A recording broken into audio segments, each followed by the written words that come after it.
No signal? What?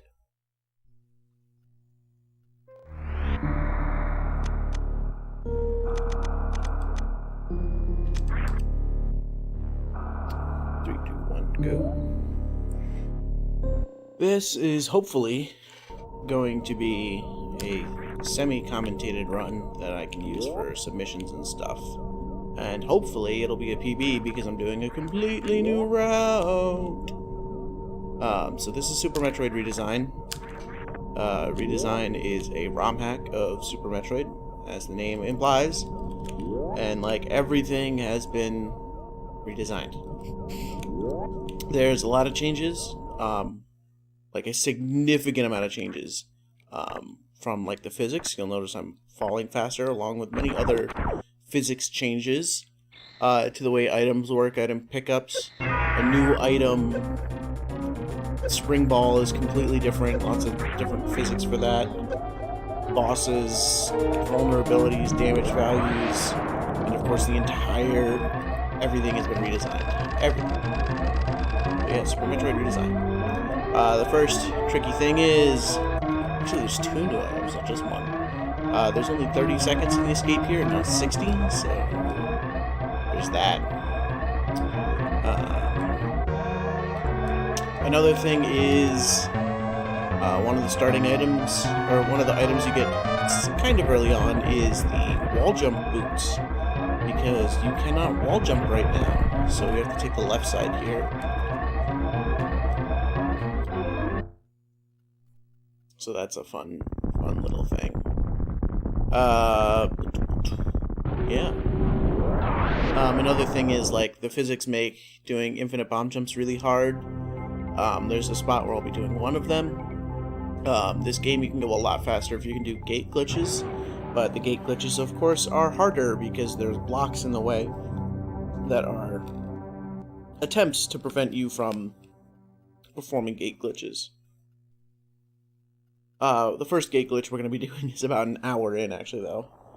Redesign is a great speed run. I really enjoy it, but it is indeed very difficult.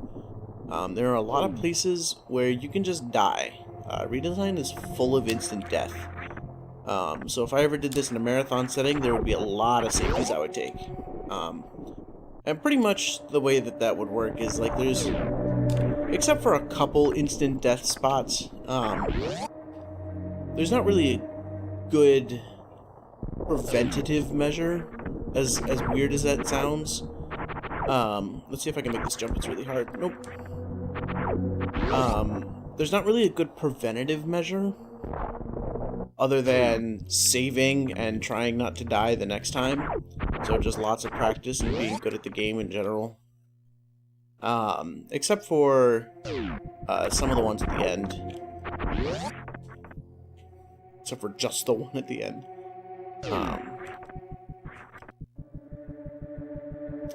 So yeah. How did that gold? So you'll see Morph Ball.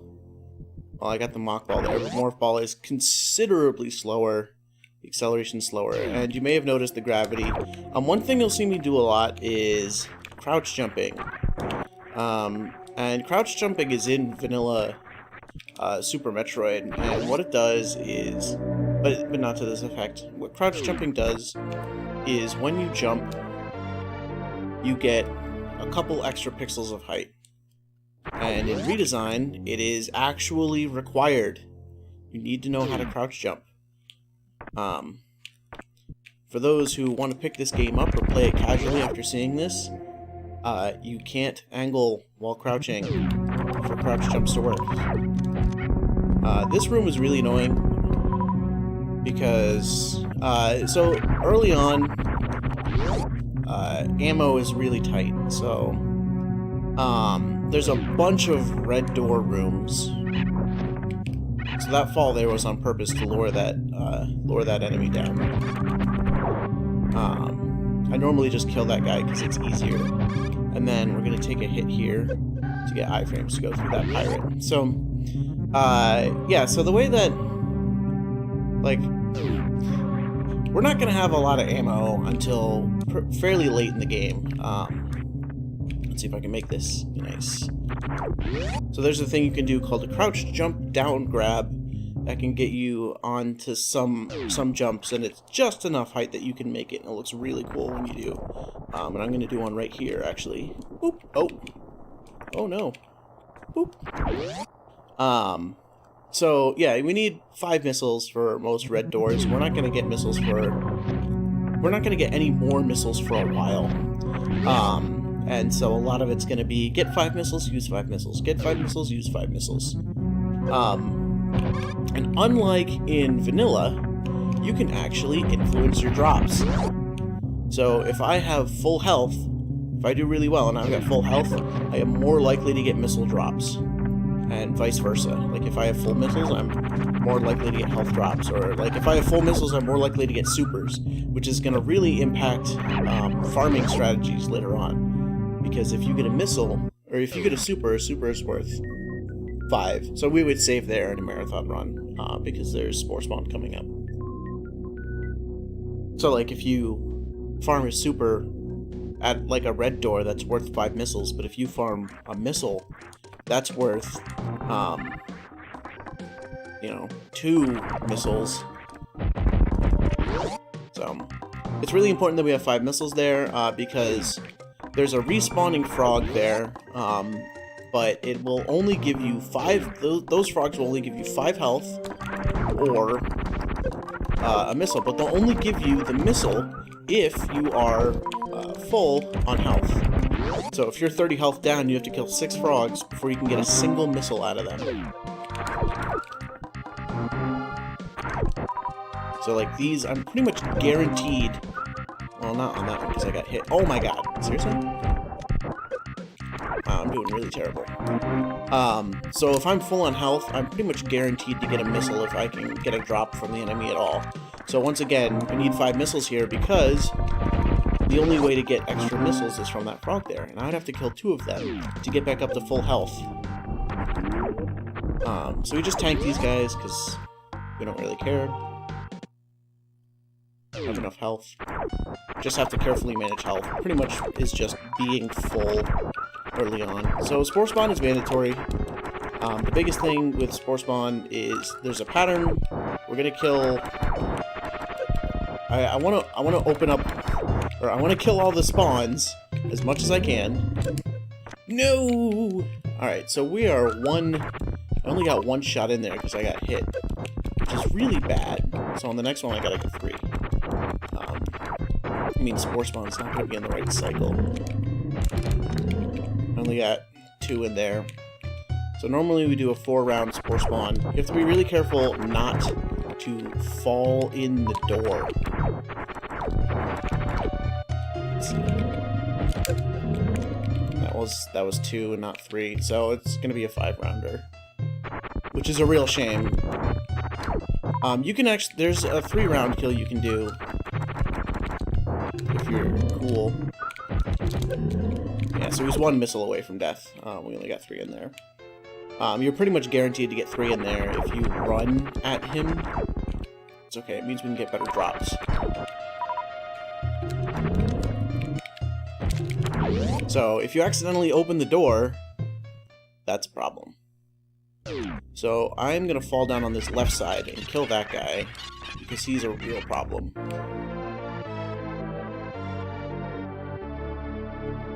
So now we have the wall jump boots, and like I said, physics are changed a lot. Wall jumping is similar to fusion, and you can see it's really pushing me away from the wall. You can single wall jump, but it's slow and difficult, especially without high jump.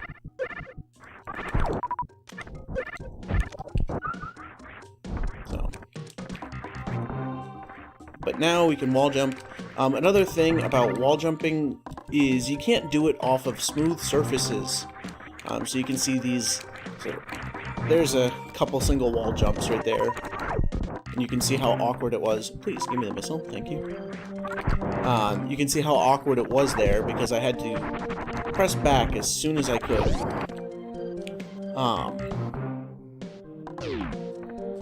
Yeah, so there are some specific smooth surfaces that I cannot wall jump up. And this is by design.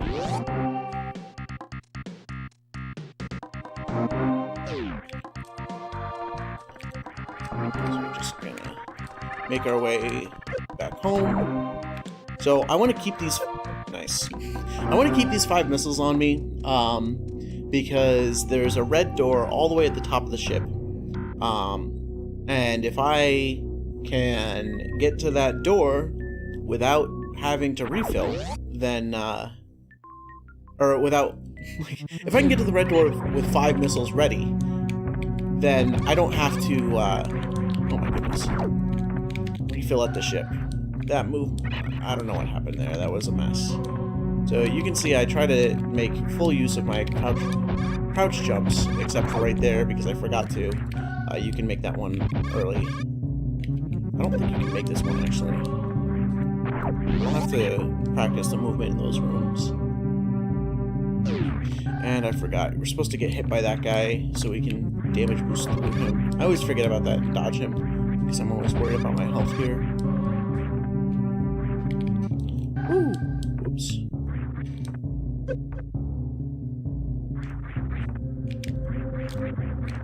Another thing in Redesign, it's not unique to Redesign, but you can respin. So after you jump or fall, you can spin jump again.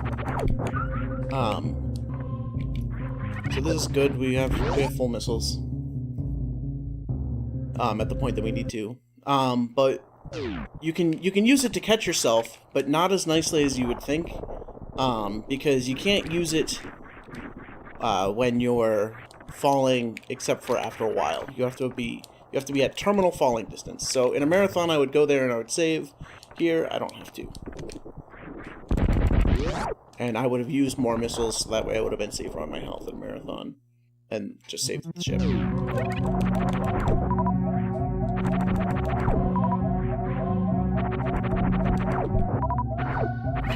Ooh, they're being stingy. But at least I have full missiles again, which is good. But I usually like to farm those guys. So, this is Courtyard. There's a couple leaps of faith that you have to make here. This is the big one right here. Nice. That's also the final boss. That's the real final boss.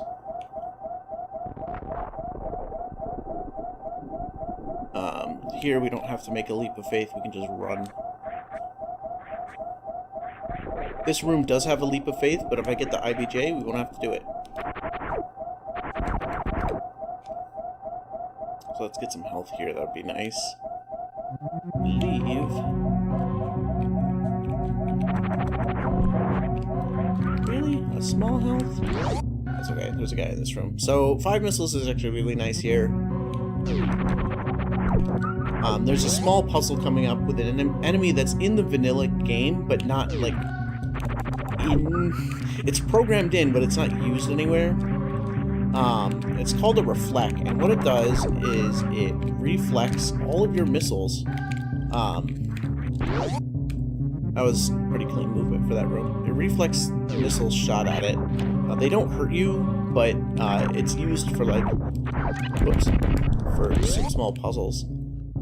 So I would have had to have gotten 5 missiles there from something else if I was short. So I want to get as many missiles as I can because it's really easy, it's just finicky.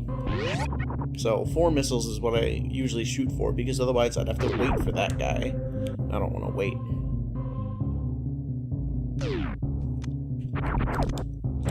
That was high. That was low. That was good. So that lava right there, or that acid, is instant death. So don't fall in.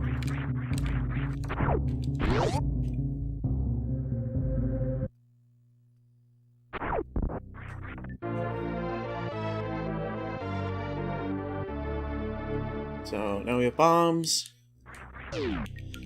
So there's a quick kill on the bomb Torizo. A lot of boss vulnerabilities and healths have changed. I messed this up. Oh, no, I didn't. So Bomb Chorizo is weak to bombs. Also, his drops are in the ceiling, so there's no point trying to wait for them. Once again, instant death if I fall in there, instant death if I fall in there, and instant death if I fall in there. So try not to do that. Otherwise, we'd be back at the ship. So I'm going to try and fill up a bit here, but it doesn't really matter at this point. Because there's a cargo I can fill up on. So, this room is going to be where you're going to see the first real use of respin. Right here, if I can get it properly. Nice! First try. So you can't make that ledge with a normal jump. You have to crouch jump to make up to it. I forgot I wanted to do a moonfall there. Oh well. And I forgot to jump here. If you fall down there, it really stinks.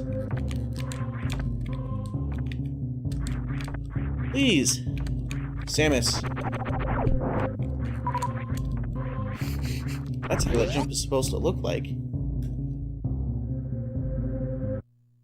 So this is Courtyard 2, because you come from the right. And I'm going to be doing an IBJ here if I can. And if I can, it saves a bunch of time.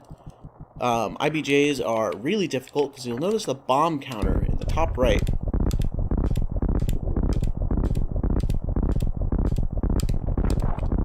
Whoo! Last bomb! Wow! So how that works is if you use 2 of your 3 bombs or 1 of your 3 bombs, they come back pretty quickly. But if you use all 3 of them, it takes them a while to come back. Please, controller. So you can see it takes a while for them to come back. And that's designed to prevent you from doing infinite bomb jumps and going to places you're not supposed to. So, there's an energy tank here, and we are in desperate need of energy tanks. We'll be picking up over half of them. But that one, we're going to skip.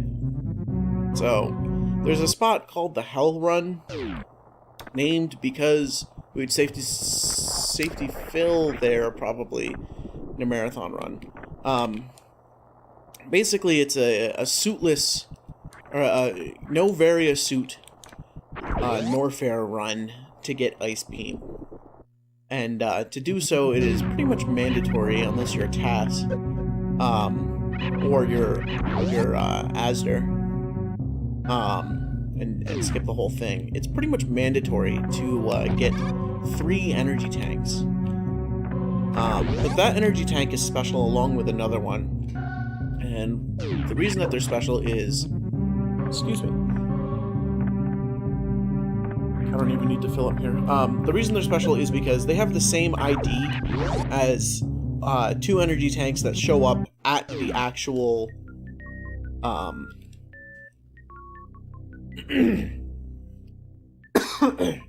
at the elevator down to the Hell Run. So, basically, there are 4 energy tanks. If you pick up one of them, the other one disappears. So if I pick up that energy tank, the other one won't show up down at the Hell Run. So you might be saying, well, that leaves you with the same amount of energy tanks, right? Well, yes it does. But we can use, if we leave one down there, right at the Hell Run, then what happens is I get a free health refill at the Hell Run.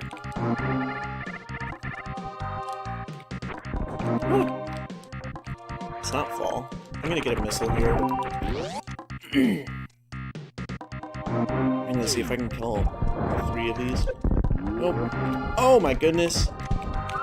That was lucky. One time in a run, I managed to shoot that gate. I managed to shoot the gate out after I ran through it. I don't even know how I managed to do that. Like, I ran under it.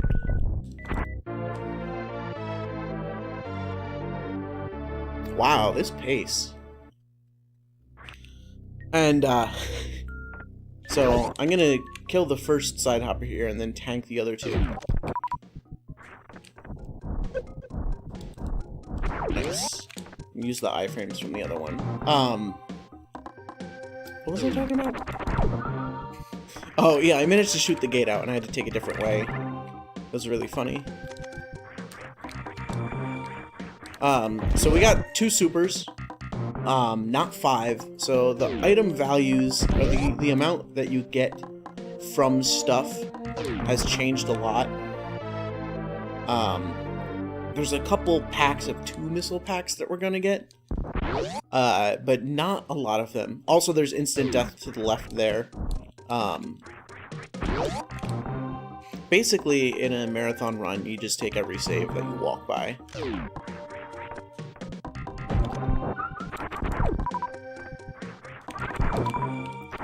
So I'm guaranteed to get a super from that right there.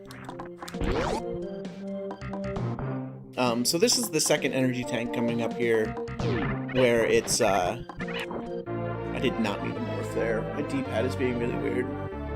So this is the second E-tank, and that one would show up down there as well, but we're just gonna grab it now.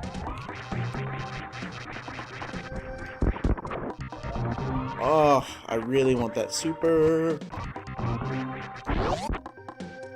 Supers are really, really helpful. Oh, I was talking about items. Sorry, I get a little sidetracked. Oh, I want that super! There we go. So because I was full, pretty much everything's going to be dropping me supers.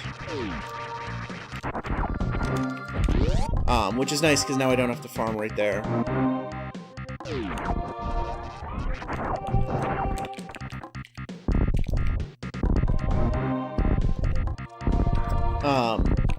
Yeah, so how it works is there's Chozo balls, there's items in the open, and then items in scenery. And so items in a Chozo ball would be like the super missile pack I just picked up.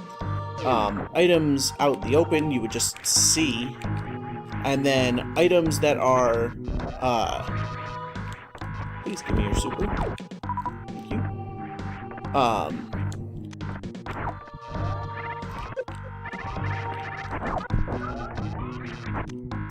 That was crap. You can actually soft lock down here.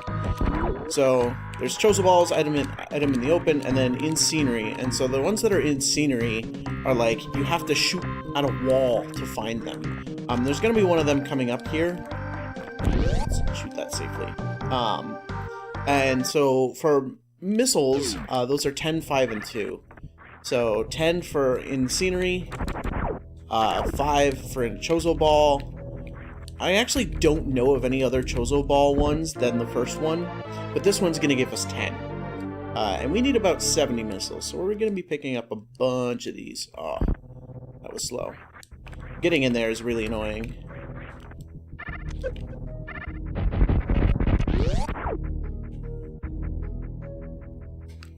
So I'm going to abuse some iframes here. Whoops. I have to shoot that guy twice. This isn't vanilla. So to actually get to the Hell Run, there's a couple things you can do. One, there's an E-tank that you need to get. And the other one is... Oops. Actually, normally I would farm here, but I don't need to.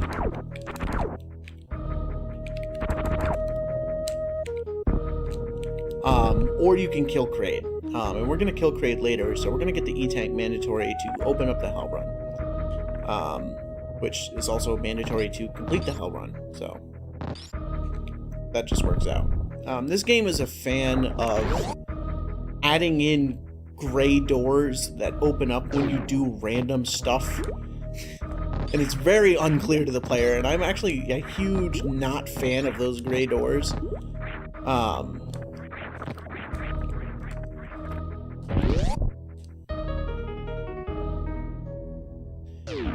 Because you have no idea, why is that door gray, why is it not anymore? And the only way you would know is if you could look into the programming of the game, or if you went to every gray door after you did anything of significance. Like, oh, I killed Crockermeyer, let me go to a bunch of doors. So that's the E-Tank. Wow, I am on a roll today. That is the mandatory E-Tank. And grabbing that E-Tank opens up the Hell Run, so I can now get some Warfare. I'm just gonna fill up here. What is this luck? They were not giving me that super.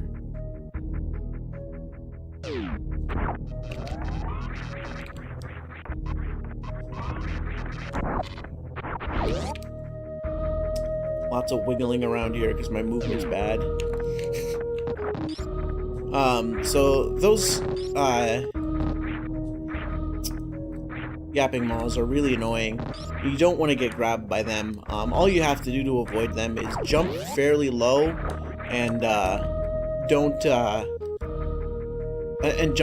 quickly enough so you don't get grabbed.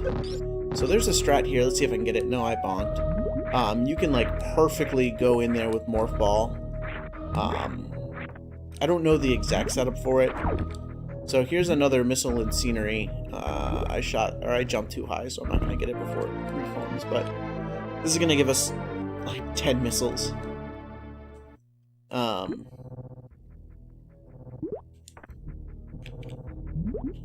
So I really like the underwater suitless stuff in Redesign, which is kind of weird because most people hate it. But it's really nice, honestly, because like as a speedrun, there's nothing you can do to not do suitless. So there's lots of stuff you can do to speed it up. So here's the Hell Run. I'm not gonna save, but I wouldn't a marathon. Basically, I need to not mess up so I don't die. I'm really tempted to save because I am literally, like, look at that. I'm a minute 40 ahead. That's crazy. I should have saved. We'll see.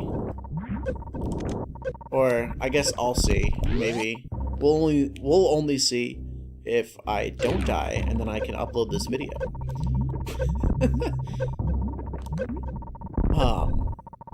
Yeah, so this is the Hell Run. Basically, you can see I'm just taking constant heat damage. There's a couple refill stations, and we're going to be making full use of those. So here, we get some missiles ready. We kill these guys until I'm all set in place for Charge Beam. I'm going to fill back up to full. And I'm going to take one extra here, because I messed up. I could have taken one less farm there, but...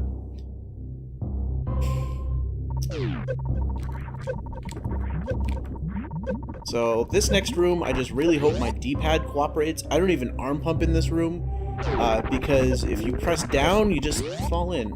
You just have to hold left and shoot. But I have died to that room from my D-pad being weird. I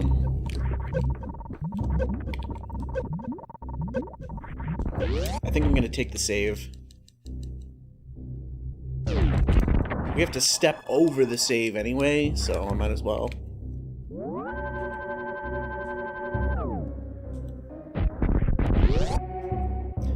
So this is the second half of the Hell Run. This part's pretty easy. You just run forward and just land here. It looks like you have to wall jump here, but you don't. Nice. Whoop, not nice. So there's not a lot of leeway here.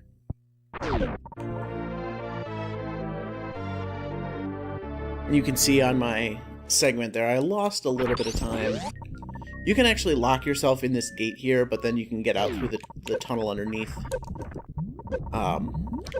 Like if you stand behind the gate and then shoot a missile up, you can sort of like lock yourself in. So we just fill up here, continue on our merry way.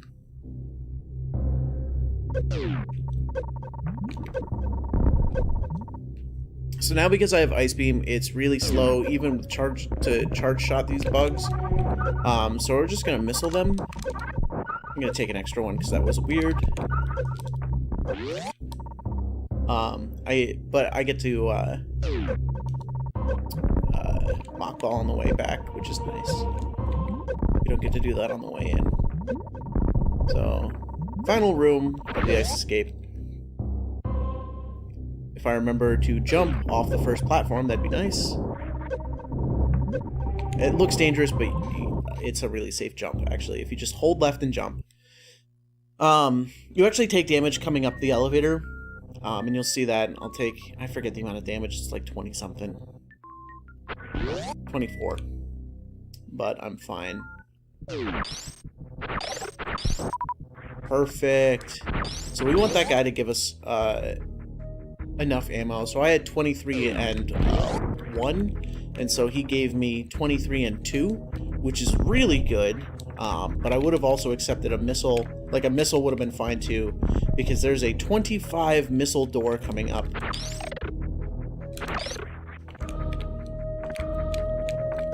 Please. Please, game. There we go. I always find that movement really awkward. So, one thing about redesign is it takes...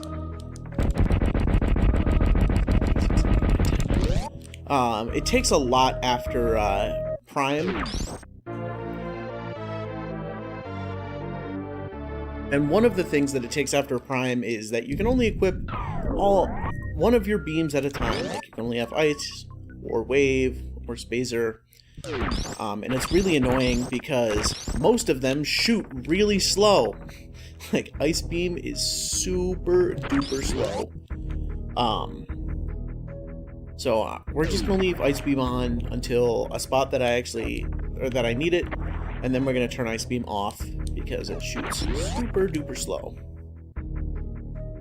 So we refill there because once again we can influence drops. So look at that, 2 supers.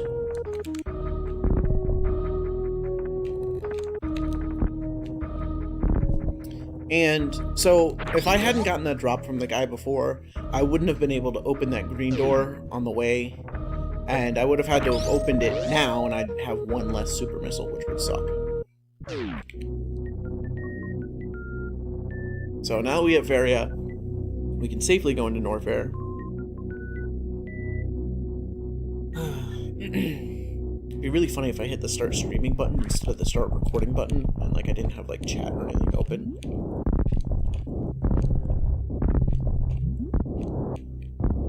So there's some mildly cool movement we can do here. There's this jump where you just kind of plop into place. Whoops. I didn't mean to fall there. There's also this jump, which is nice. And then we get to mock ball here. You can get through there without a mock ball, but it's slow. So this is the laggiest room in the game, so I'm going to do a mock ball to reduce Samus's sprite. You can see some of the lag there. It's kind of crazy. I forgot to farm up to 2 supers like it says in my notes. I always forget to farm up to 2 supers here. And it always costs me. So once again, we would have saved at the top of here because this room, it's not instant death, it's just probable death if I mess up. So basically, you can get stuck in the lava down here, and it can be pretty tricky to get out if you don't know what you're doing.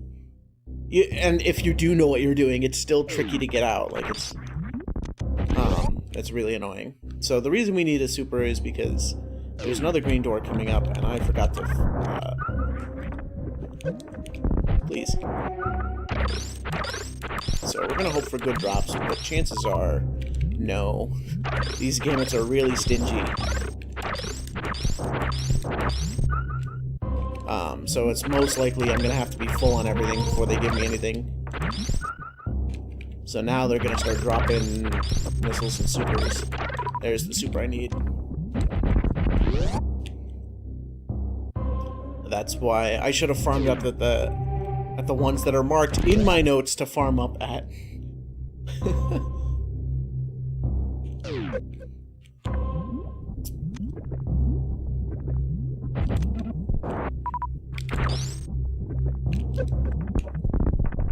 Always just hoping for a drop from that guy.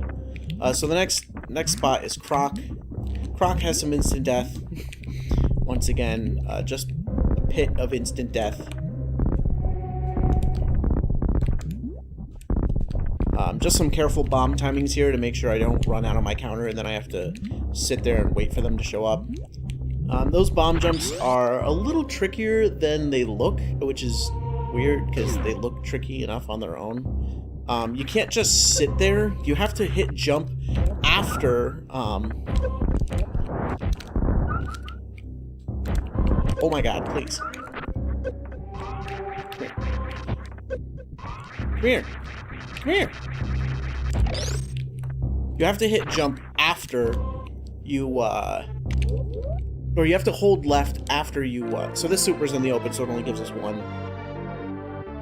After the bomb launches you. So you lay the bomb, you move a little bit to the side, and then, please, jump. And then,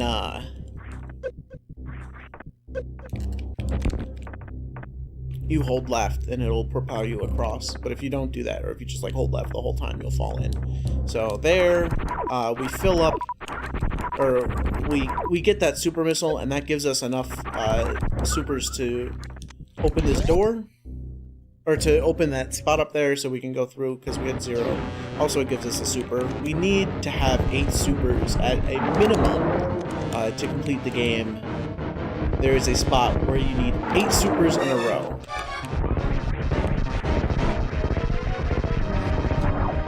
Oops, I miscounted. So Croc is about the same as in vanilla. There's just that little hill in the beginning. But there's nothing to the right of Croc.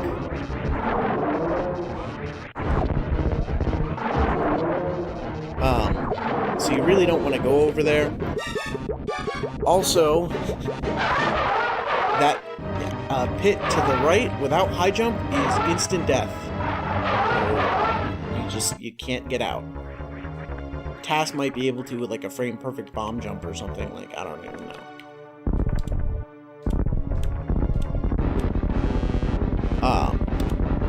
And it's the same thing on the left too, so we get to jump over, we get to make 4 jumps over instant death. These are the scariest jumps in the game, in my opinion, because you're on good pace. That was way too close for comfort.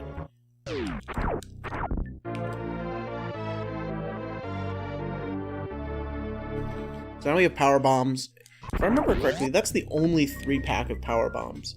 And I need a lot of power bombs, because I'm going to use all the power bombs I have to fight Ridley. So, the reason I didn't farm to full at Croc is because I don't really have a fear of dying at Croc from damage. The only thing is the instant death, so I just don't want to instantly die.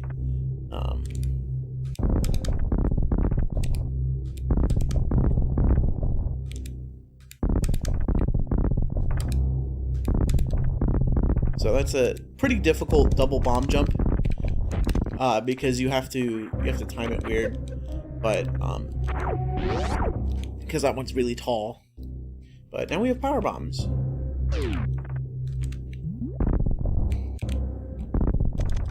So now that we have power bombs, we can go kill Kraid. And the reason for that is, I mean, yes, we could have gone and killed Kraid before, but the reason we do it now is because... Please, Samus. The reason we do it now is because it is... What Kraid gives you is access to the Hell Run, which we already got, and access to Eastern Norfair. We're in Western Norfair now. Access to the right side of Norfair if you have power bombs. So now that we have power bombs, it's actually worth going over there. I've been talking a lot. My tongue feels really weird. Really? Small energy? One other thing that's really nice in Redesign is when you open a gate or destroy a super blockade, it stays open even if you leave the room and come back, which isn't in vanilla. And this is really helpful. That's why I went and opened that green gate, because that's not a true one-way. I can just open it now, and it'll be open when I come back there in, like, 2 hours.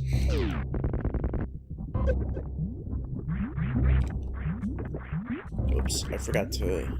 There's a jump I can do there that's faster than what I just did. Please, Samus.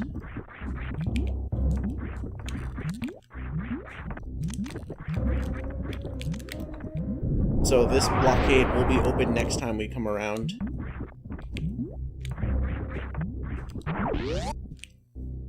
That jump I get to make use of a really interesting movement mechanic that Samus has.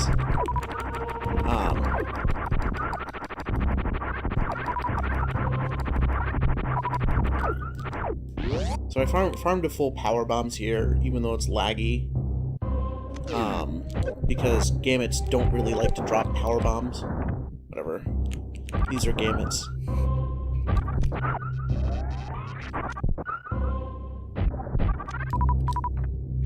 Basically, I want to be full for Kraid. If you miss that mock ball, it's really annoying because you have to use a power bomb to go back, and in doing so, it causes you to open the floor permanently, which means you can't speed booster through there when we get speed booster. So, yeah, Kraid is different. You can't quick kill Kraid, so we need lots of ammo, so that's why we spend a bit of time farming to full.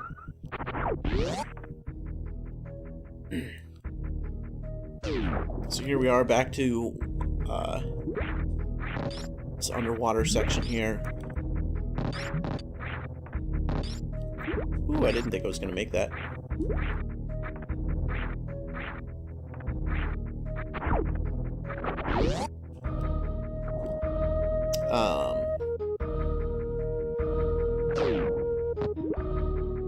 You can actually aim down there, and if you do it right, it'll take you to the next platform, but I don't do it because it's a little risky. Once again, using that weird movement mechanic. So the weird movement mechanic, it's in vanilla, and no one uses it, because it doesn't really have much use, but it's pretty cool. What it does is, if you're holding jump, like, as you land somewhere... Oops. If you're holding jump as you land somewhere,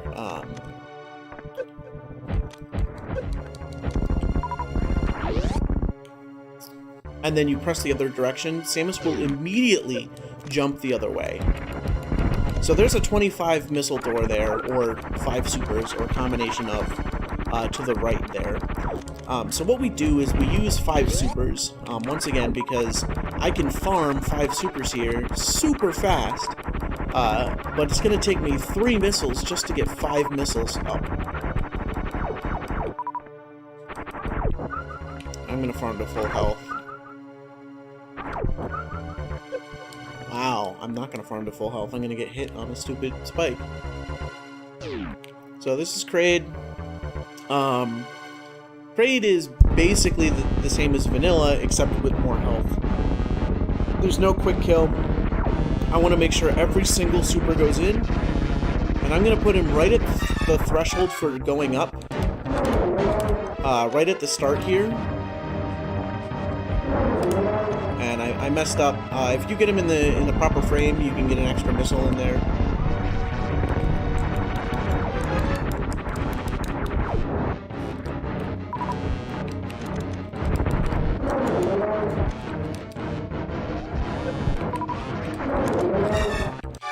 Basically, you just need to spam missiles into his face and not miss them.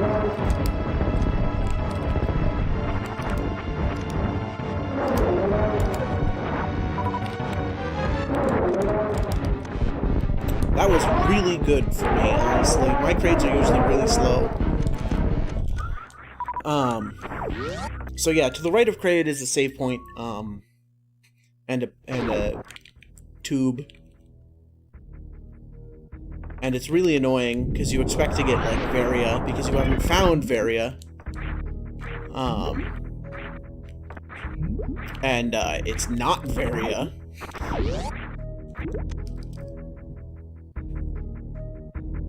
It's just a tube, and he just unlocks a door. So here's a really cool strat. So we open that door, and then we come back here, and we get the farm from there. All in the name of lag. This missile is Bob Jr.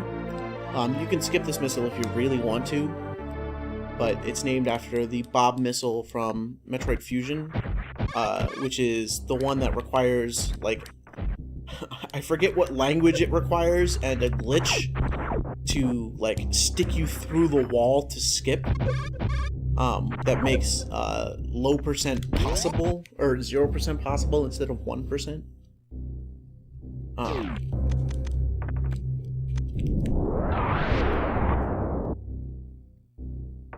So use a power bomb there to open a thing here. Please, gate, open. So we're coming up towards grapple escape. Well, we haven't gotten to grapple entrance yet, but grapple escape is one of the most notorious segments of Redesign. And the reason is that it's full of instant death. Yeah, grapple escape is just all instant death. So there's some instant death off to the left, but we don't have to worry about that right now. We're headed towards instant death, but we're not going to save at that save because we only need to save at that save going the other way.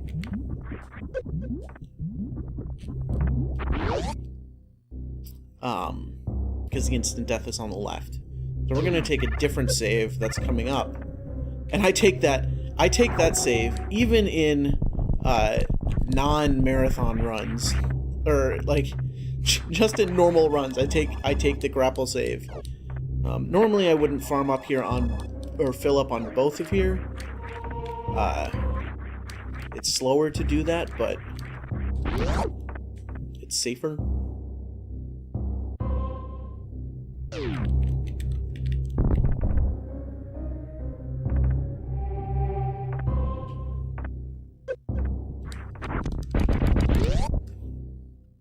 So we're almost there to the grapple save before grapple escape.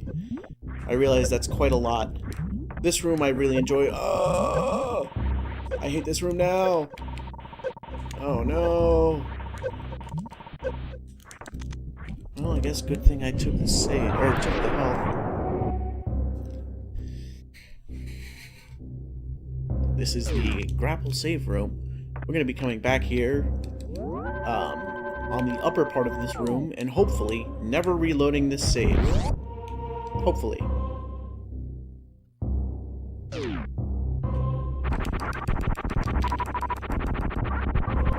So basically I want to farm to full here.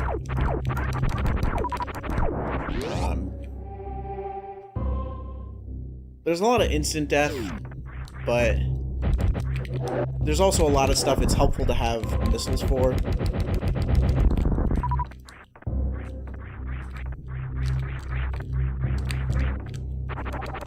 So this is a kill everything room. You gotta kill everything. One thing that's gonna come up later is in a kill everything room, it's actually not kill everything, it's kill a number of things. And that number is usually the number of enemies in the room, and that'll come up later.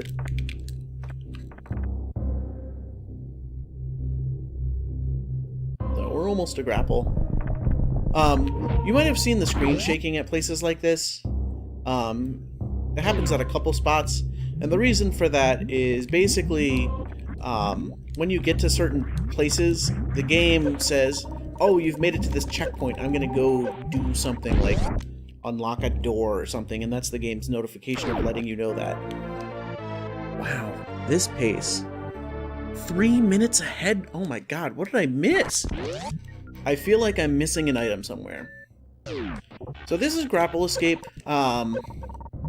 Not this part specifically. This was really slow. I should have taken... If you fall in the lava, you waste a whole bunch of time there. Let's see if I can get the really cool strat here. I messed it up, but I saved it. And I got hit twice, but it doesn't matter. Health doesn't really matter here because there's an energy tank we're taking.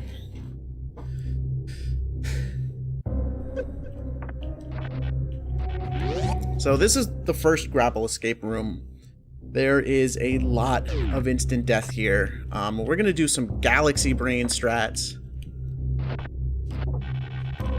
to prevent, or to try and do it as safely as possible. So this is the energy tank. It's a leap of faith over a pit of instant death. Everything underneath of me is a pit of instant death. If I fall in, I die. Woo! Please let me up. There we go. Alright, so here's my galaxy brain strat. So there's a ripper coming up, and I need to safely jump this platform.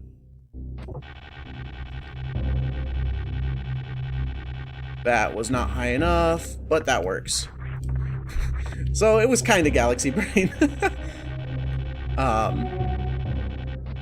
Oh, shit! And that's a reset.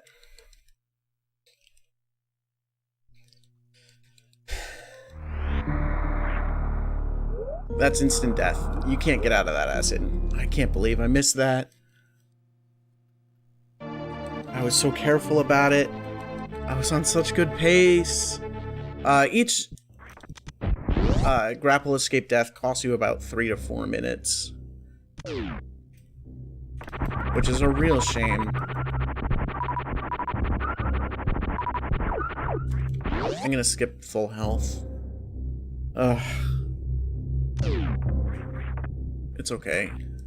I'm doing a new route, so... Oh! We're gonna take the safe spot for this guy. I thought he was gonna die. I guess not. Oh my god, Samus. Single wall jumps are really hard, so... Oh, stop doing this.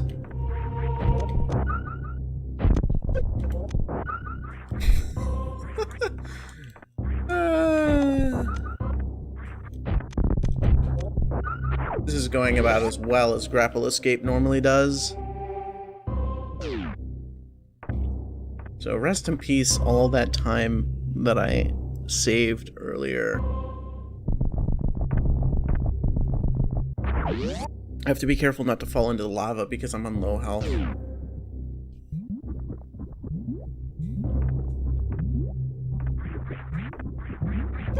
Well, except for falling in here now on purpose. I should have taken that safer. That was really dumb of me. Oops.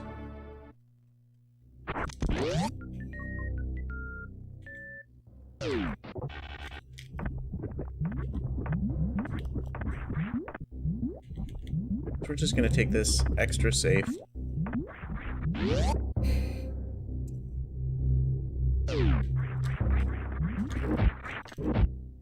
Yeah, that's the strat. That's the good movement.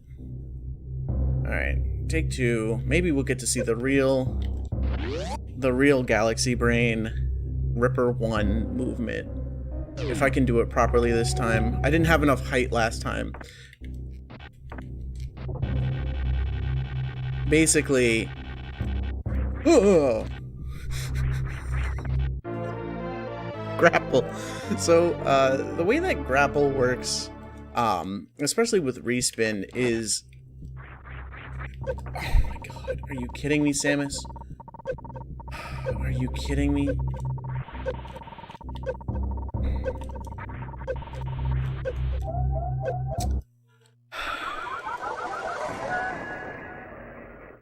I can't believe I missed that jump. That's the easy jump. You just run and jump. That's so frustrating. That's so frustrating.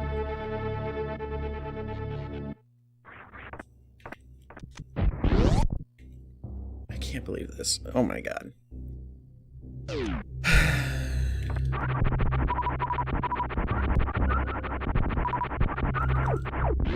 So the way that coming off of grapple works in Redesign, vanilla it's the same, but your momentum doesn't really matter as much in vanilla. Is your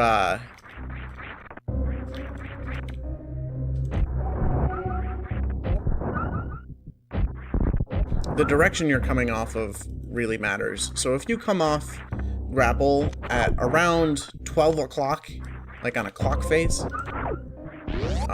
like if you imagine a clock face and Samus is spinning around the clock face, and you come off at about, I'm sorry, 6 o'clock, so like where she's at the bottom, or like 7 or somewhere in there, she'll have a lot of horizontal momentum and she'll go really far left or right. But if you finish, like if you let go of grapple on the sides, like at 3 or 9 o'clock on a clock face, Samus will go up a lot. Rest in peace, 5 minutes, 30 seconds.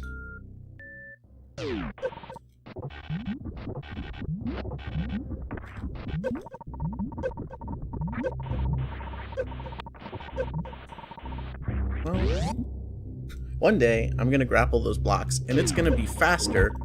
Alright, we're gonna take the slow method here because I fell in. One day I'm gonna grapple across those blocks, and it's actually gonna be faster than just waiting for the platform guys. One day I'm gonna develop a strat to not get hit by that viola.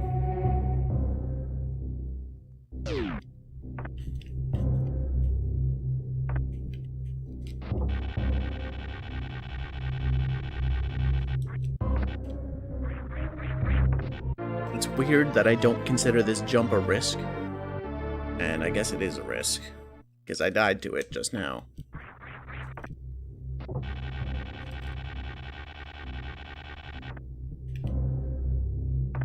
Alright, let's see if I can get this galaxy brain.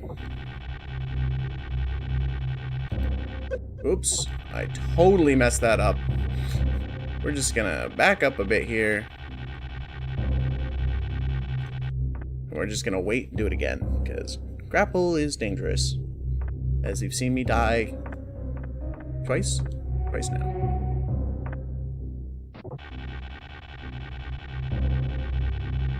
That was also not high enough, but we can do the backup.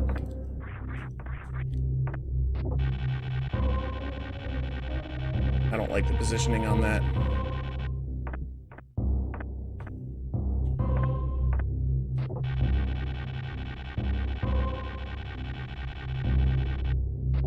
There we go. Alright, so as long as I don't royally mess up, we're safe.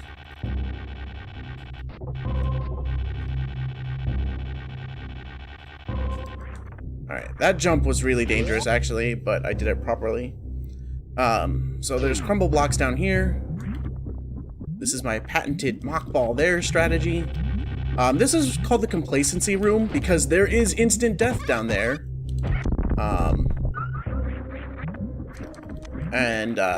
I was in a good spot where I wasn't going to die.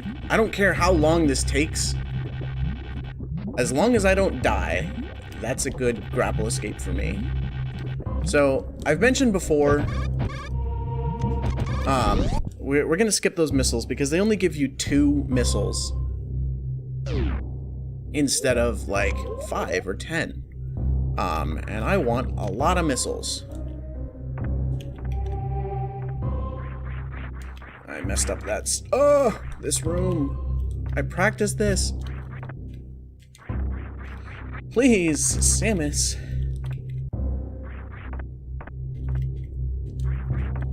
Oh my god. We're just gonna take it the slow way. Oh my god. Samus. Please. Okay. We're out of the death part of grapple escape and into the part where Komaru goes really, really slowly for no good reason.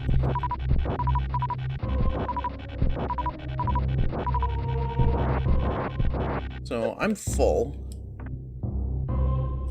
So I'm going to be doing a new strat. Oh my god, why did I go through my item select like that? That was really dumb of me. A new strat that I came up with that is supposed to save time unless you mess it up, in which case it costs time. And of course, here you get to see it cost time. Basically, there's a whole right side of that room, and we're skipping the whole right side of that room.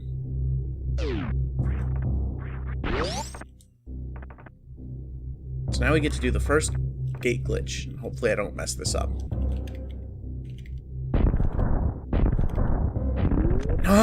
Nice! So the gate glitch is really hard in Redesign because of that block there that prevents you from doing it the easy way. Also, if you manage to morph ball into the spot above that Chozo Guardian's head, use soft lock and you cannot escape. So this is actually first part of my route change. I've never come this way and green gate glitched my way before. There's a safety if I mess up 27 times in a row there, but I didn't. And yes, with a green gate glitch, it is very easy to mess up 27 times in a row. Also, I forgot to turn off ice. We don't need ice for a while. So here you can see, if I let go of grapple at like 9 o'clock, it sends me flying up really high. Which is exactly what we're looking for when going up platforms like that.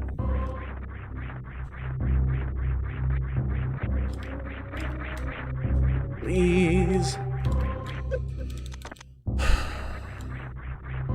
I always lose time on this single wall jump. Without fail, but I refuse to let it get the best of me. Because that's one that I want to learn to do well. So I don't have to come back this way ever again, which is really nice. I got to save some time there. Because, well, I get to save some time. And that time will show up in the future. After I get screw attack, I won't need to go down that way.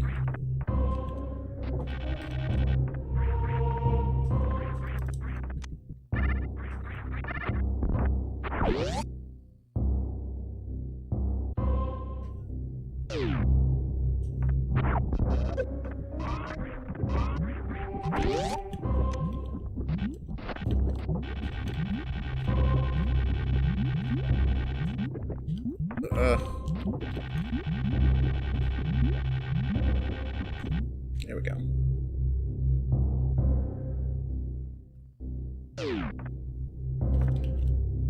Oops.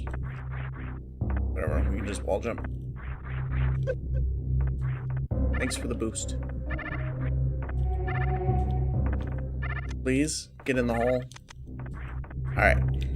So this is the final part of instant death for a while. For a little bit.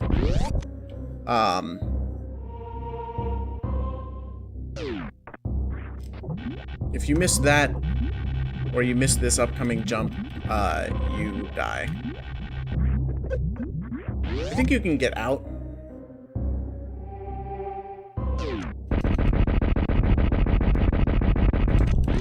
I'm gonna open this door ahead of time to save time for myself later. Because I'm gonna be doing, I need to go through there for screw attack. And,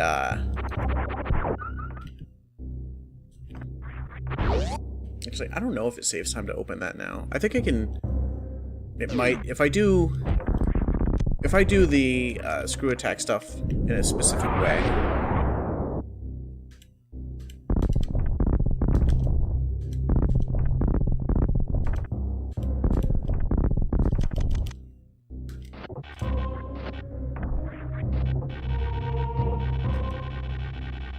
Please, Samus. Oh my god, Samus. Grapple is weird. Grapple is weird.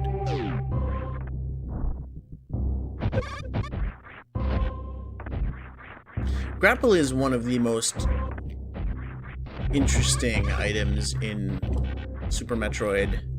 And it's not really used a lot in vanilla. And it has lots of odd behaviors that we get to see in Redesign because it's used all over the place. And it really opens up a lot of stuff, which is interesting. I messed up that farm. So I'm going to farm to full here because I want to have everything that I can.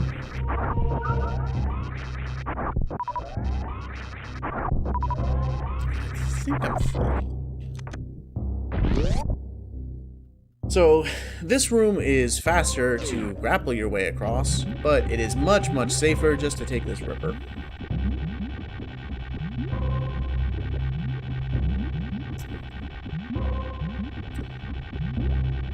We can just take this ripper all the way across, nice and safe. Except for that jarring fall there. So if I fell down, that platform would bring me up, but that platform is really bad at doing that. So underneath of me, you might recognize this as the other side of the hell run. Underneath is that lava pool, and that lava pool is also, you guessed it, instant death. You can actually take the platform guy across and use him.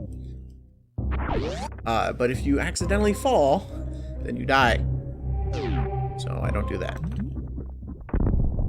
So try not to die.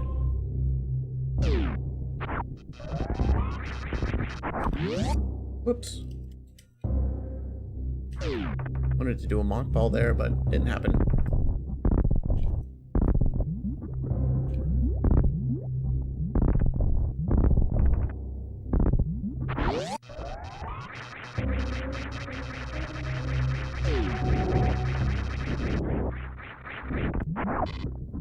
So now we're on our way to get a speed booster, which also has an escape named after it. So here, if I needed to power bomb, these two blocks here would not be there, and I would have to like mock ball awkwardly over them. Thank you.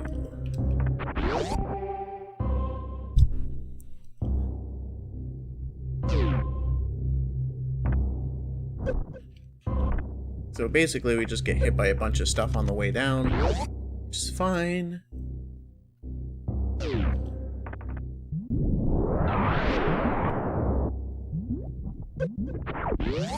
And now we're on the way to Speed Booster. Also, there's a pirate here. There didn't used to be pirates there. Actually, I can use a power bomb here because I have an extra power bomb! Woo!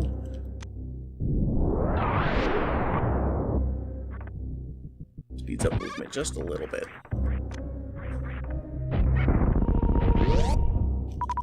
So, once again, normally instant death. Or, like, it's pseudo-instant death. It's probable death. If I fall down there. There's a closer save. I'm trying to figure out the best way to make that. There's a closer save that you can take than the one that I took.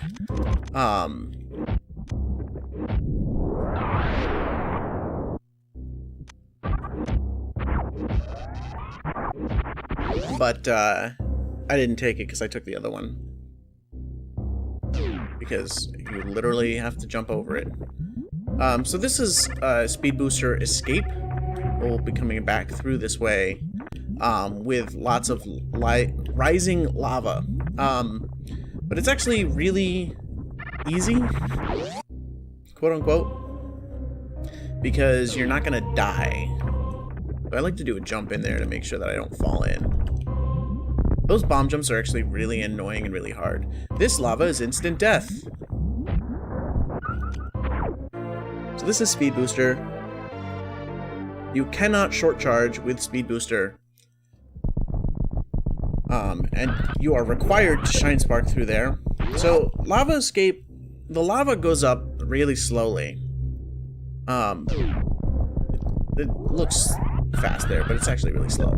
But if you go all the way to the left, it nearly doubles its pace, making this really dangerous. Like, the lava would be, like, right underneath me right now, and, like, I'd be very worried about dying. And I wouldn't be taking this stupid single wall jump that I can never get for some reason. Because I would be taking the safest way possible. But that lava, like, we could just wait there and it would take like a whole minute to get up or something. We're not out of the woods yet. Last bit of instant death coming up for a while is the way back across this. And the reason that it's annoying is because there's that platform. That platform just likes to drop you. Like, there's specific ways you can clip through the platform on purpose, and there are a million ways you can do it on accident.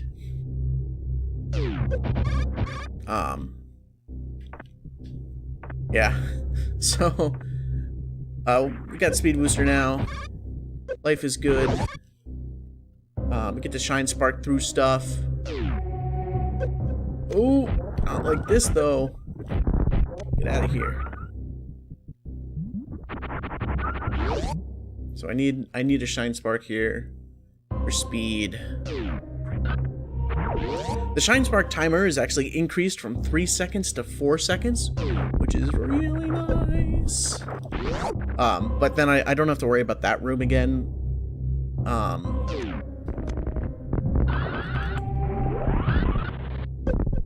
That was like a perfect shine spark there, which was good. Oops. Just trying to do my fancy strat there. So Moonfall is in the ceiling. And one thing about, Moonfall, Wave is in the ceiling, and it's really, really, oh, you jerk. And it's really, really tempting to Moonfall here.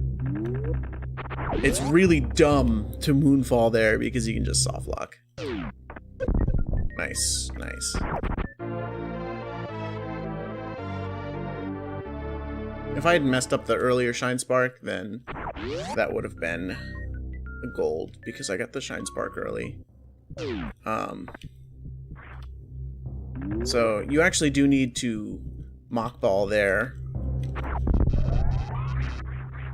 And there's a simple strat here to get some extra farms.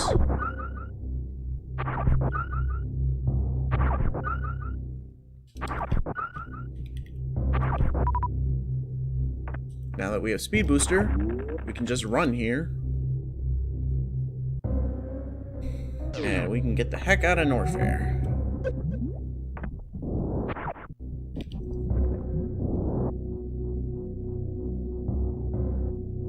So, on the left here is a reserve tank, and now that we have Speed Booster, we can actually get the reserve tank. I am not going to get it because I am crazy.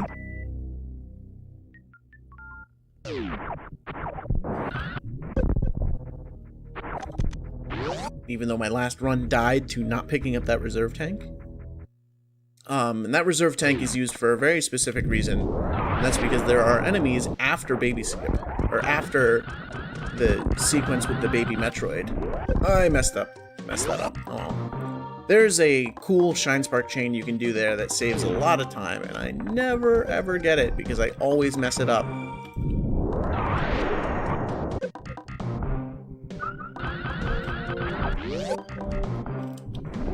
hope I made that properly.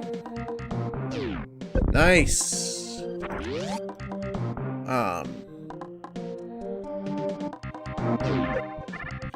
So because we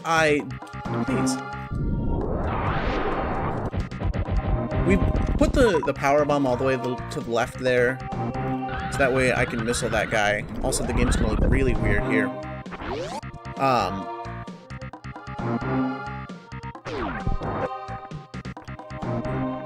Nice power bomb drop. What was I saying? Oh, because I did the early Wave Guardian. So this is gonna give me 2 supers instead of 1, because it was in an orb. But because I did that, I missed out on 2 supers, so it's really important that I get every single optional super, because I kind of need them all, because we need to have 8 when I get to the blockade, so I'll have 12 total.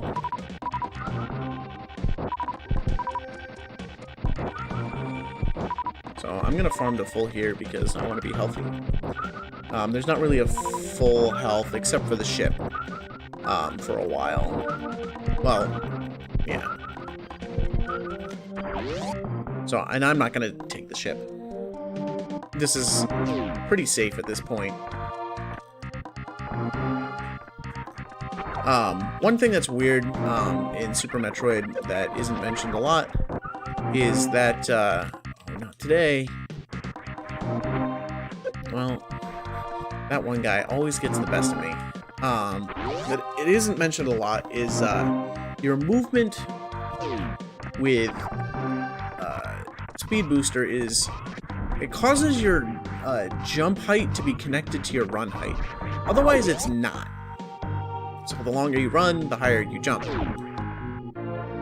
This missile pack is actually considered scenery.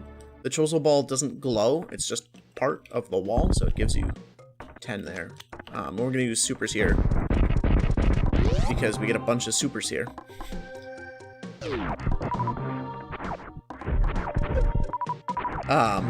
Anyway, yeah, so your run height is, or your jump height is based off of your run distance. I totally messed that up. And without high jump, that often means you can be jumping lower than if you didn't have Speed Booster on at all.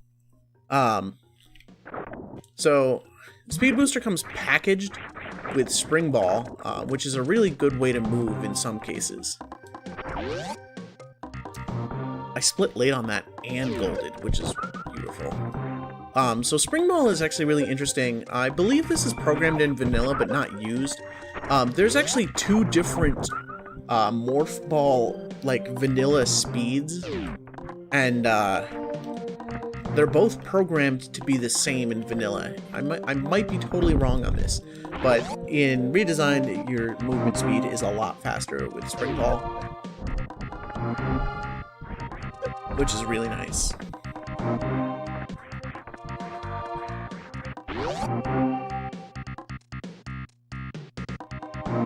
So the next thing I'm going to be doing is called the Ammo Guardian, and the reason it's called the Ammo Guardian is because it takes a lot of ammo.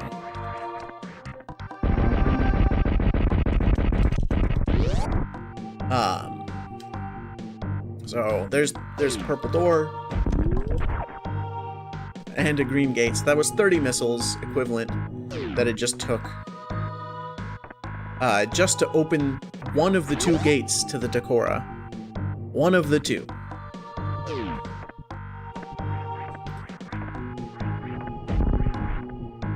That was a really weird missile, and I don't know why I shot it like that.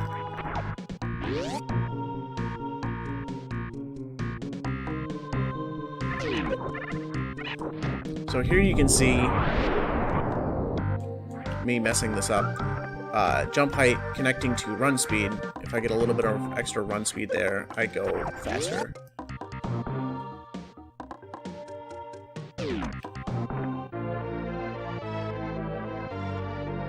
So this is the path to the Ammo Guardian, but we need to have unlocked that other part first.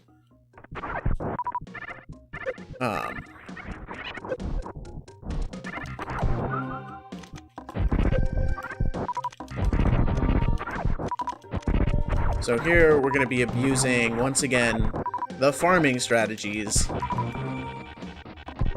Basically just trying to get supers. Because otherwise we're just going to be here for a while. So I basically want to use all my supers as much as I can. There's going to be another purple door and a couple green gates. It's going to be a whole thing. It's going to take forever and a day. So we basically just have to farm here for a while. There's really no way around it. You can do this Guardian later, but there's not really much point to it. It's just an extra trip out of the way. I think I'm at full. Do I only have 5 missiles? Yeah. So now we get to open another green gate. That was early. So the decor is going to open that for me. I'm going to open up this.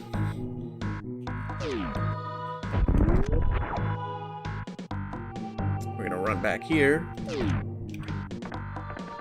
Oops. We're going to get a full Shine Spark.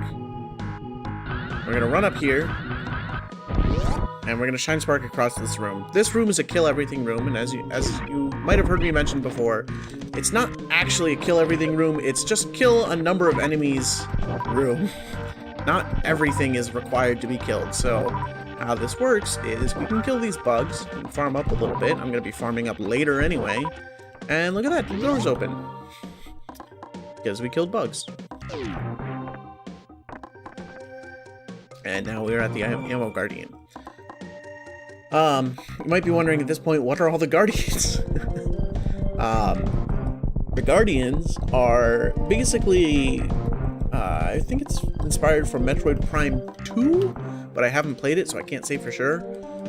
The idea is you need to find all 12 of them and disarm them, which is just go into Morph Ball in their hands. Oof. That was painful.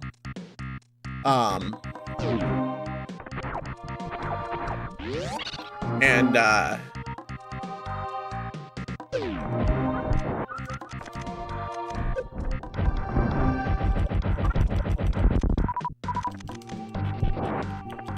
sorry.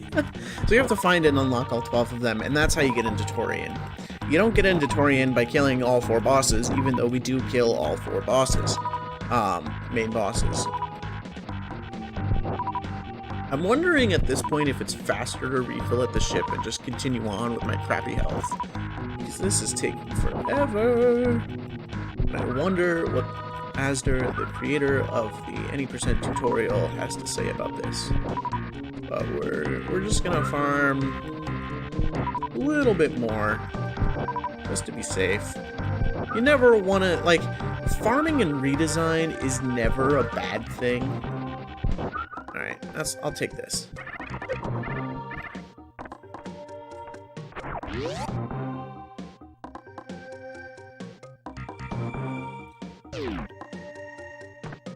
Wow, I really messed up that jump.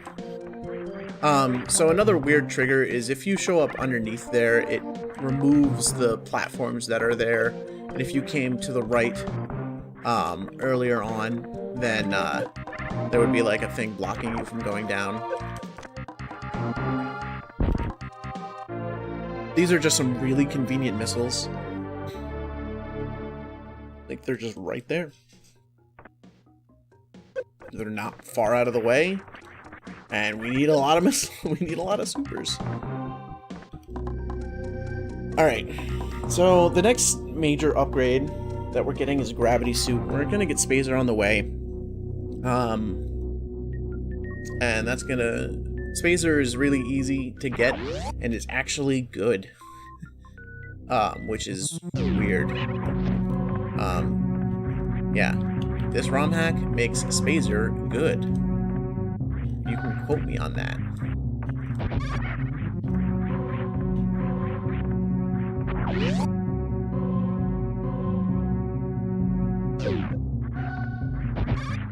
Oops. Please let me through. Yoink. This room is like the cool spring ball room, if you do it right. Or you could just do this. just ram into whatever. We're gonna be coming back through there in a couple minutes, actually, as we go get Spazer.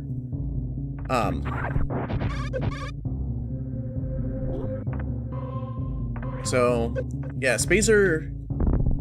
Even with Wave, the shot speed is still pretty slow. The damage is a lot better, but the shot speed is slow. You can see it here, like it's really shooting slow. We want to shoot fast and deal a lot of damage. So we're gonna get Spazer. So I'm gonna try something here called the Voodoo Jump. See if I can get it. I couldn't get it. Basically, after the bomb, if I do it right, you will see me. Oops. We want to dodge these missiles. They're actually slow because it takes like a little less than 7 seconds to go through the item fanfare, and we don't want to do that. So sorry about my chair. So now we have Spazer. I was talking about something, and I don't remember what it was. Oh, voodoo jumping. So you bomb, and you go up in the air, and then you can spring ball while in the air, and it's really wild. So, Spazer doesn't suck. There you can see run speed plus speed booster is nice. As I completely, like, go in weird directions.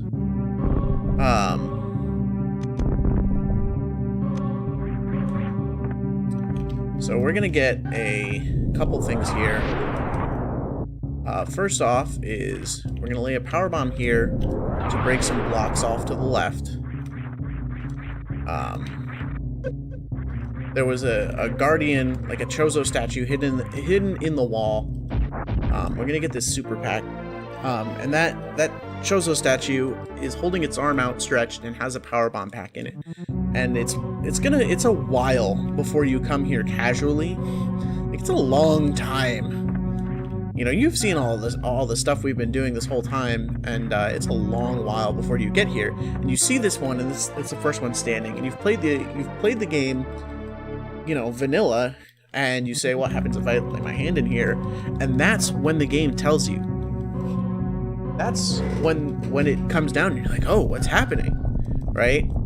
And then, it says disarm, like, 1 of 12 or whatever. What does it say specifically? Sector 1 criteria disarmed, and you say, what? You go, what? What was that? You have no idea.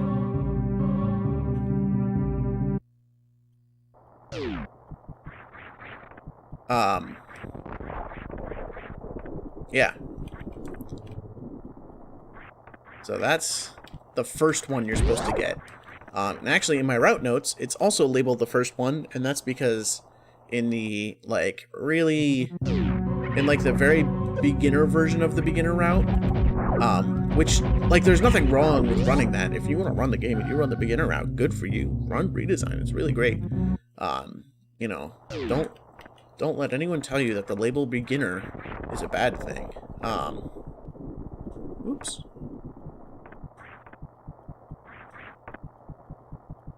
We have to shine spark here anyway.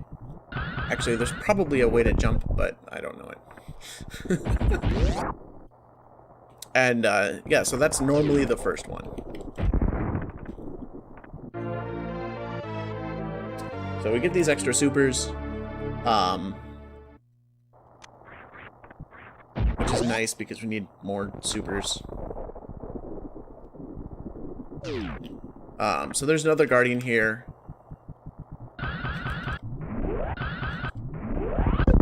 With some slick shine sparking. Please, Samus.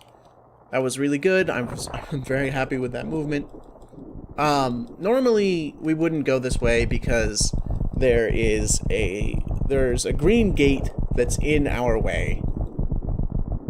And we're gonna glitch our way through the green gate backwards. Normally you can only green gate glitch through gates that are facing to the left. So if the button is on the left side, we can gate glitch it.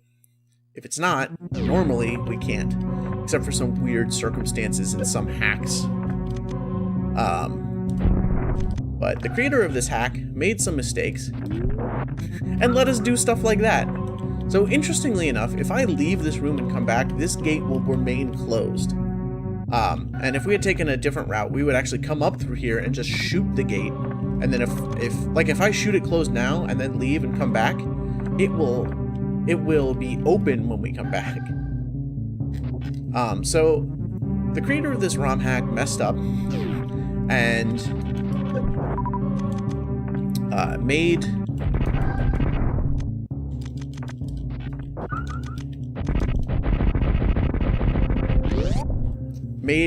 gamers behave improperly with grapple. The way they're supposed to work is they're supposed to just die and kind of halt your movement a little bit. And he did not do that. He made them die, but also you latch onto them like you do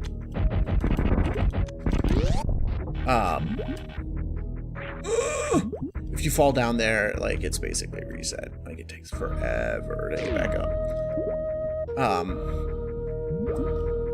But he made it so you also latch onto them like you do, like rippers, like in the... Oh my god! No! No! Okay.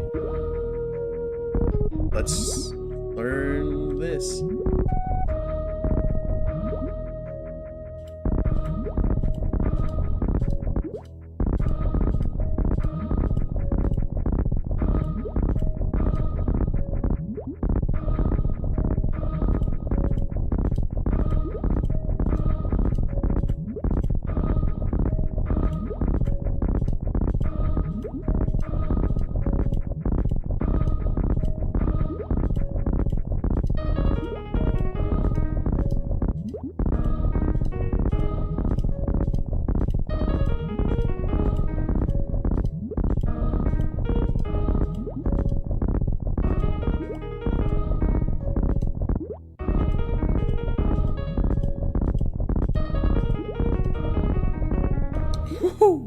Alright, one more.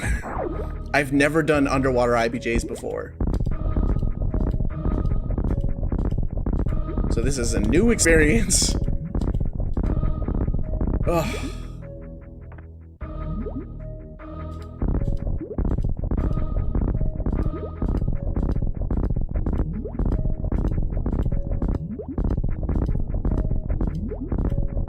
I gotta make a note in my notes to save a super.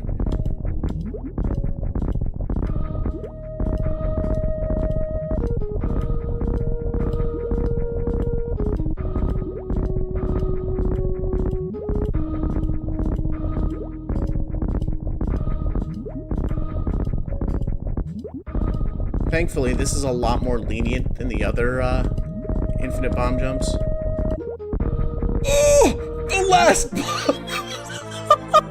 Did you see that? That was the last bomb! Holy crap! While we're here, we're just gonna open this up. Oh my god! Oh! I wish you could see my face right now! I'm gonna upload this video whether or not this run dies or not, because holy crap! Holy crap! Oh boy! Woohoo! Wow! Okay. So there's a maze here. It's like a Lost Woods style thing. But luckily I can just look up the thing instead of actually remembering what the cues are. So there's a bunch of like visual cues that tell you which way to go, and it's really annoying and stupid, and I really don't like it. Did I go right once or twice? I don't know.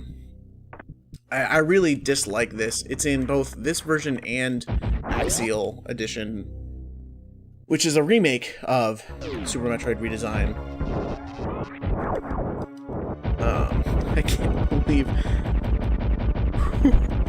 What the back up? I learned how to underwater IBJ today. Let's just... So Fantoon we can one round if done properly. That's why I saved up a whole bunch of missiles. I was trying to save... Oh, one round! Oh, that was so great. You can shoot missiles faster in Redesign, but they do hit for more, so you can't do the two missiles trick. So you have to get into, like, it's basically impossible. Oh yeah, Fantoon also drops all small healths. it's basically like ridiculous for a human to mash, to be able to mash fast enough and not rhythm kill Phantoon. So it feels really good when you get the rhythm. So I always farm up here to full off this Kago, even though it's really laggy. Because you can see we're really, really low on stuff.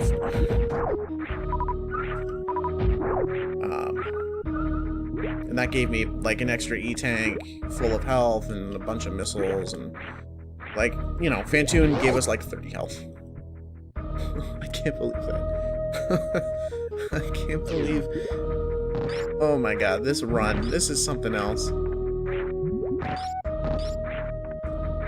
That lag though, please let me go.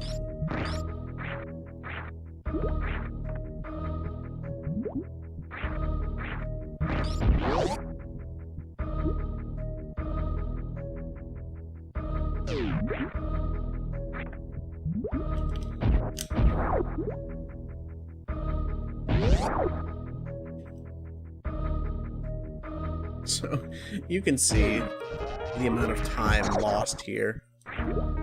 Oops. Whatever. It's either get hit by that fish or wait for that fish.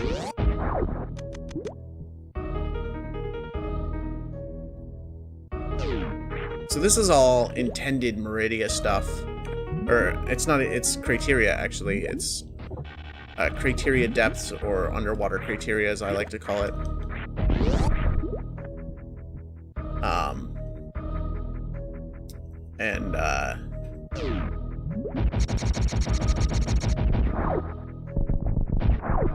This is how you get to gravity. And there's actually, like, we skipped a whole bunch. We skipped a bunch with, like, ninja pirates. We skipped, like, multiple spots with ninja pirates, grapple segments, lots of nasty stuff.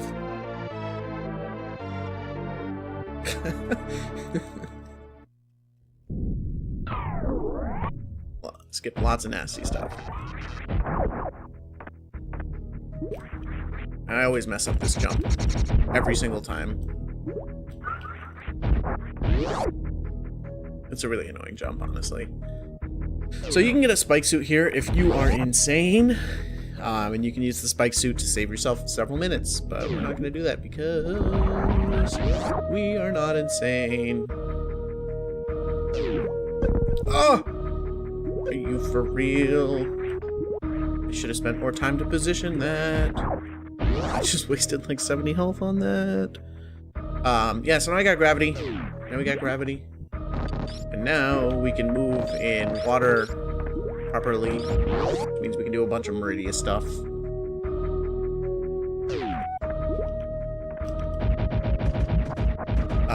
So I'm gonna farm this up again, because, you know, not a lot of stuff. Please.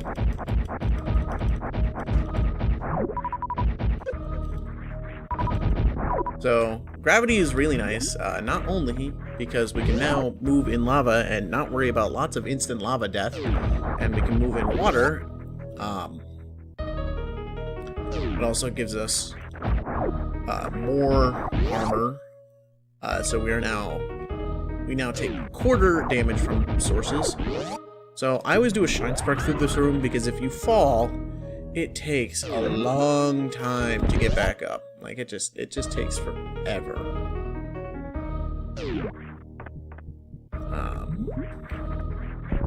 So I just shine spark straight across, and it's perfectly safe. It takes like an extra like 2 seconds for some perfect safety. So now this door, or not this door, the door we glitched through is actually open now. And that's where we're going out. And I gotta learn this room.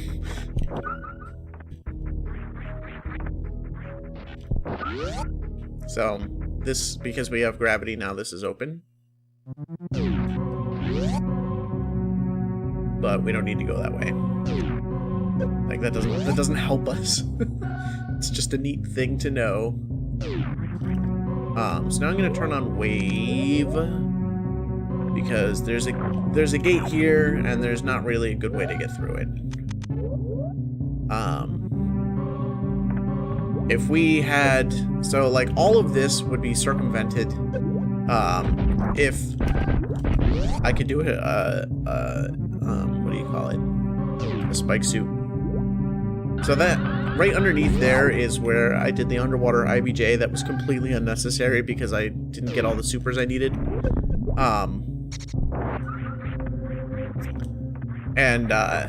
That cleared the power bomb blockade to let me through there a little bit faster. My D-pad is having some issues lately. So here's another missile pack in the floor for 10.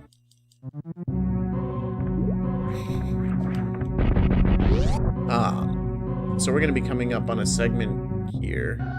This room, or it's the room after this room, actually. Oops, I forgot about this cargo.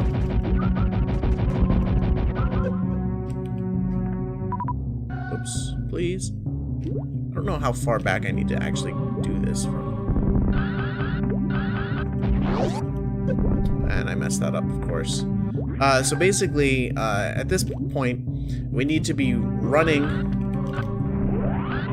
So we need to get a... Oh yeah, that's another thing in Redesign you might have noticed, is you can re-get your speed booster like in the Game Boy Advance games.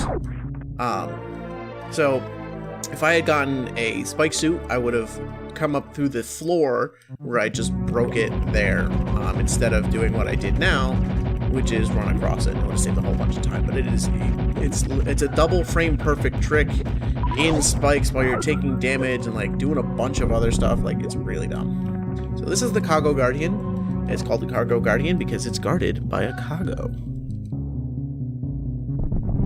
Don't let anyone tell you it's pronounced Kago. It's a cargo.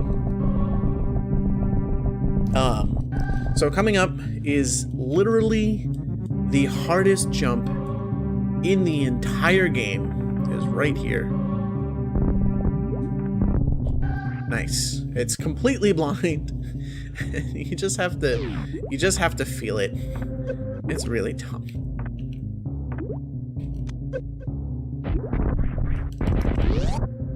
Now we are on the way to Meridia.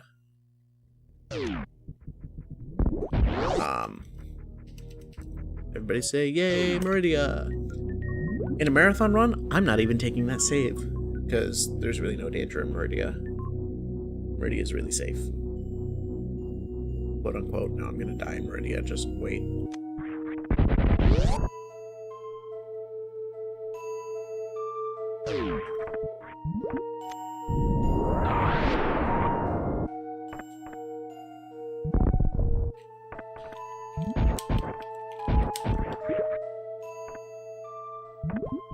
So we can moonfall there, and it looks cool. Alright, so if I don't mess up the room after this, or the room after the room after this one, then we'll have another 10 missile pack, which is pretty necessary. I messed up the strat for that room. You're supposed to springboard through it, and it looks pretty cool. So we can land on that platform and get these 10 missiles that I always miss.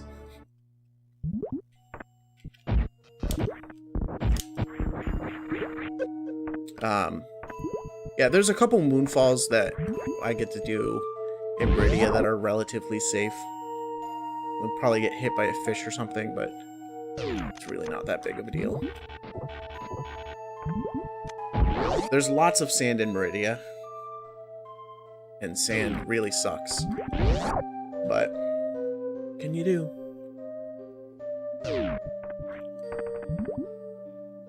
So here you get to see, if you haven't before, you can see how fast Spring Ball makes you.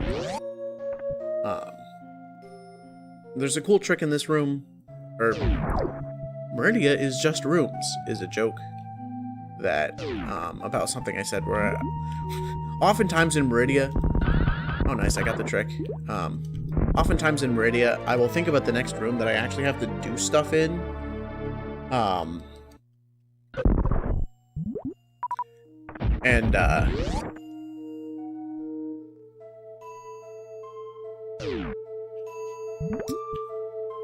It's usually like a bunch of rooms away. So I don't know why my notes don't have this in here, but we're gonna do early screw attack. If I can do it. If I can farm properly. So I'm gonna farm to full just to be safe.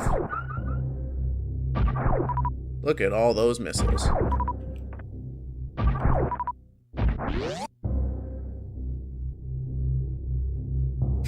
So early screw attack, we have to come this way and then come back this way, regardless, because we need screw attack.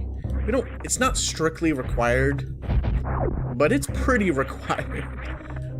It makes some things a lot easier, and it greatly changes the movement of the game.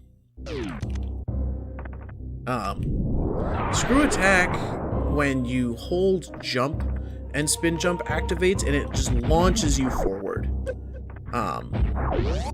It just sends you flying. Well, you know what? I can negate this instead of doing that.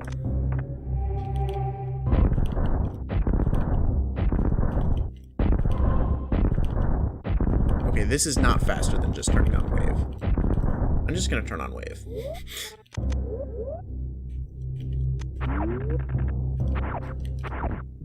I'm gonna open this door.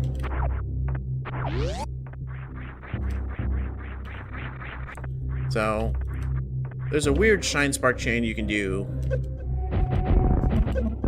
to get screw attack. If I can do it. Please. I'm too nervous about it.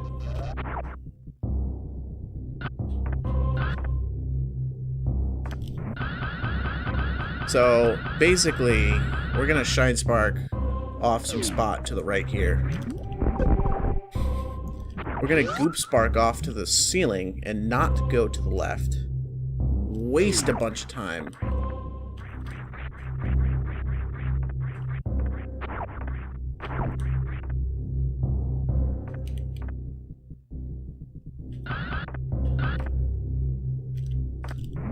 Come on! So, you're normally supposed... This is intended, we're pretty sure. This shine spark chain. It's very possible. No! Oh, son of a gun. Too low? Oh, you're killing me. So we gotta take the Slow Town Express back up. And try again. I am losing oodles of time. Oodles and oodles of time.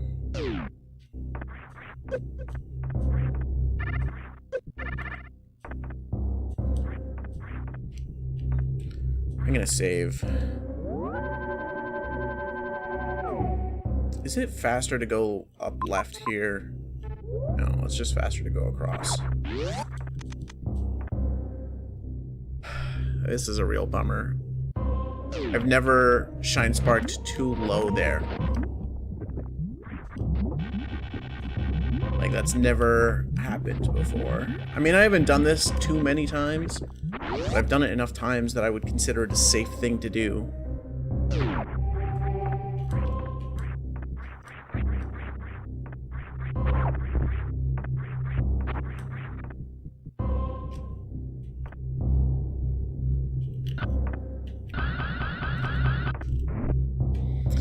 Samus. Samus, please. This is a run killer. I feel like all I do in this run is add more run. Please! Samus! I don't know why she's not crouching. I think I just need to clean up my D-pad, really.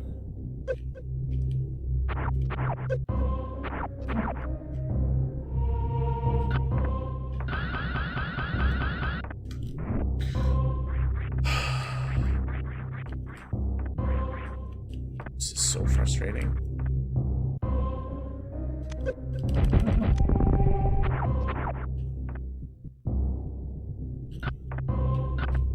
You basically...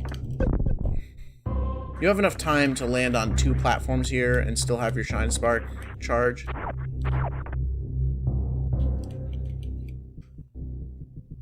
I had it the first time, and I'm hitting down.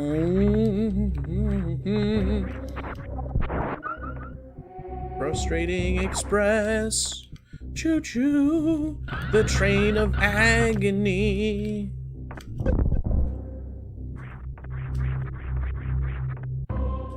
It's a really annoying set of button inputs.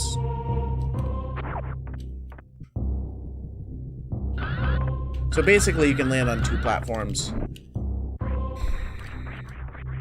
On accident. This would have been faster if I just didn't do the whole thing.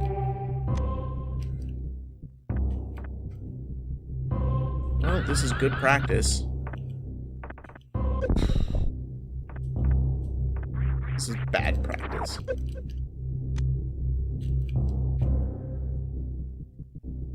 So, you may be wondering, like,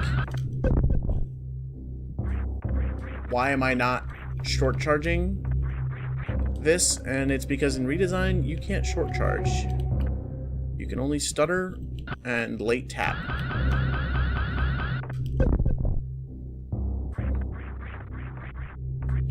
I don't know why I'm having so much trouble with this.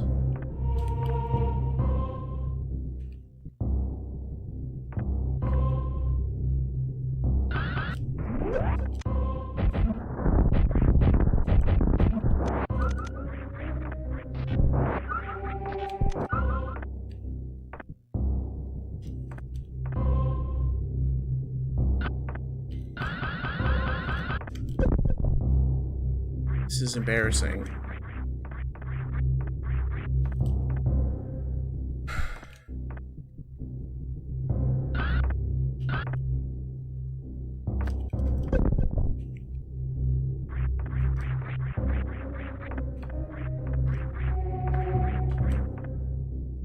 I don't know what I'm doing wrong with my inputs here. I was able to do it earlier. I got the run, but then I didn't get the crouch.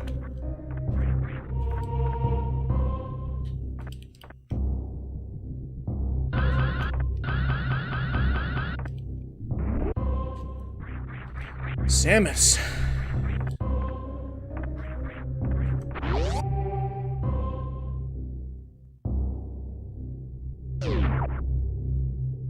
Samus, please.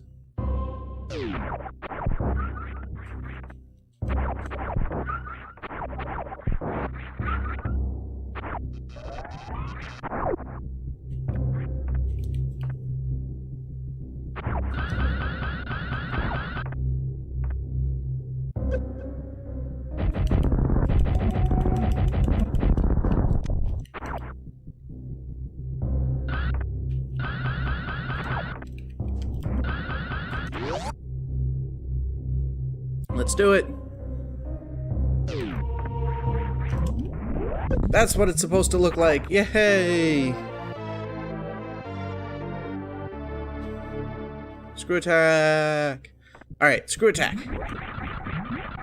It just launches you off. You just fly.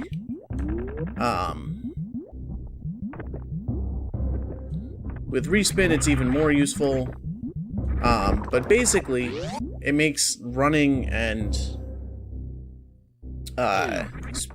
speed booster like pretty not needed, pretty unnecessary.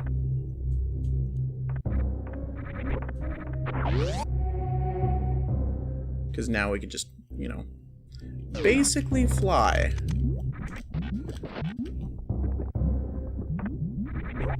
Nice.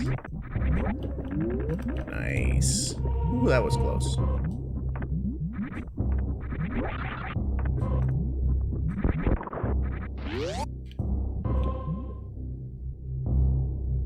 Thanks, Samus. That's really what I wanted. I don't think I've ever gone back this way with screw attack because of the new route. I'm wondering if it's faster to just... Nope, it's not. It's not. It's not. Just have to do this garbage.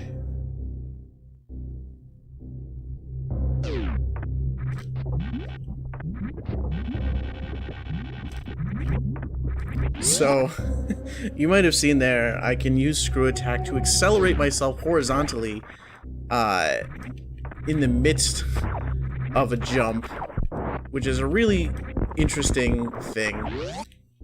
You can also use screw attack with respin to get it in some places that you normally wouldn't want to have screw attack going.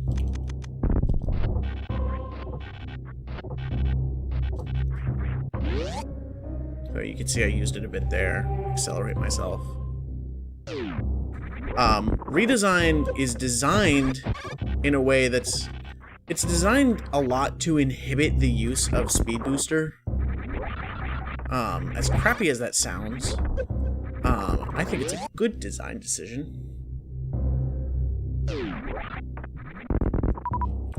And how it does that is, like, you can't Shine Spark everywhere, you can't short charge, and the reason you can't Shine Spark everywhere is because there's blocks and platforms and stuff that just get in your way. Which I think is a really smart decision by the creator. And that makes screw attack even more valuable because, like, you know, you can use it in really bumpy, hard to go places. Oh my god, Sims. I am tired. Also, you get some interesting music here while we go through some Meridia stuff.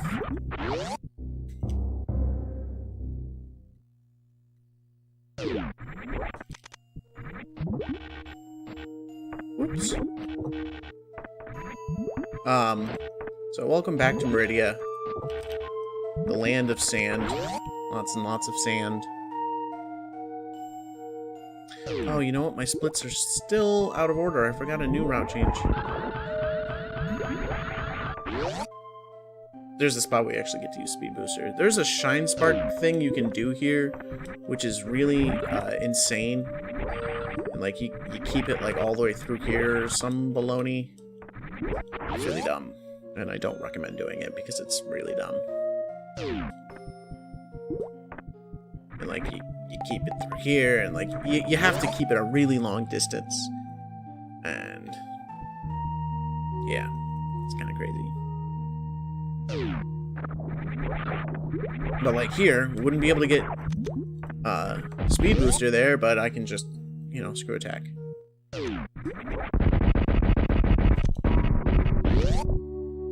So I want to keep as many missiles as I can because I'm going to be doing a red gate glitch. Oops, I forgot to equip ice.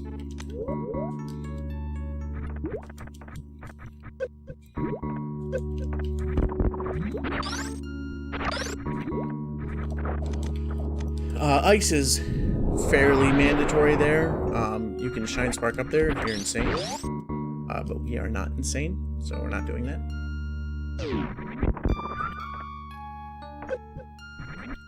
So because I have screw attack, I don't really need that I can think of to turn on my normal beams or like to turn on Spazer. I'm just gonna leave ice on for a while because I'm just gonna screw attack everything. And it makes movement like really easy.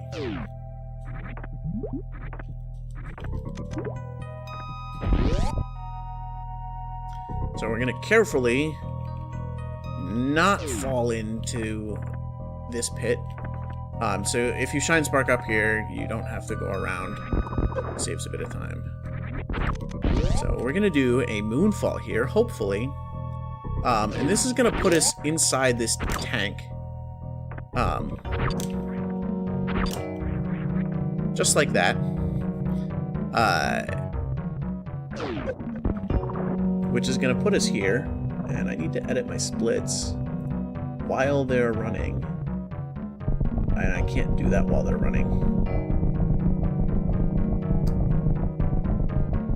Normally you can't get this Guardian until after you kill Ridley. Killing Ridley and then coming through a specific room causes this tank that I'm in right now to blow up. But we're just gonna do it on our own. And then I can get the Guardian early, which doesn't matter because I have to come through this way anyway, but it gets me this energy tank, and this energy tank will be useful because then I can use it against Ridley. And I didn't plan a way out of here. And I think that's the way to go. I think I want to do the left or the right room first next time. That's probably the smart way to do it.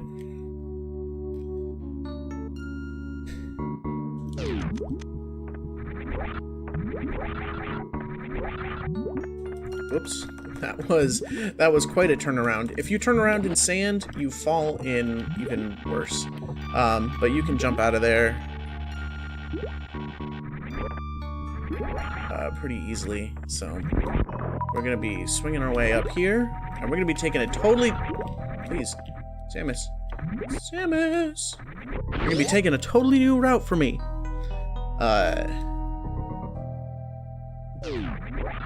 I'm not familiar with this route yet, because I haven't done it in runs. But, if I ever do this in a marathon, I will be familiar with it. So, if I run out of missiles here, this will be why I would save at the previous spot, and make sure that I don't run out of missiles. But considering I've got 47 of them, I should be fine. Haha, third try. Alright, I'm happy with that.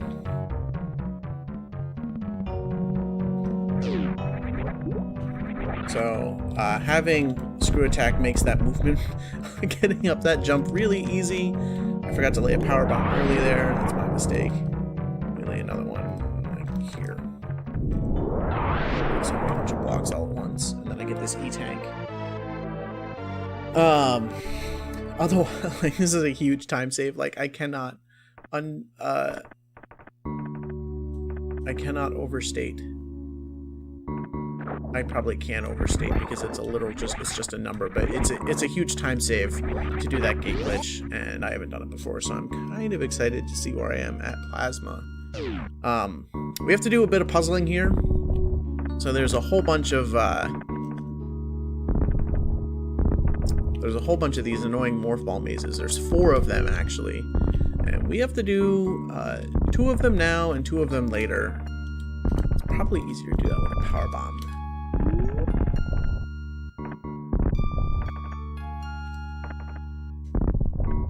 I'm gonna try to do voodoo jumps here.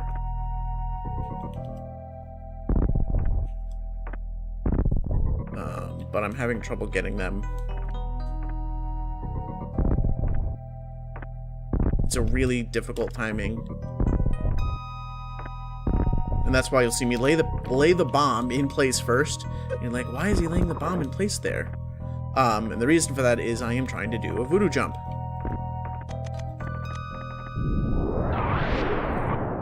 I can probably do that for the other one too. Probably smart. Just use a bunch of them. So there's 2 gates. This is actually for the last Guardian we're getting. Is what all this morph ball maze is for. So there's 4 of these gates. We do 2 at the top now, and we'll do 2 of them at the end of the game. Oops. I am 0 for like 10 on voodoo jumps, which is a real shame.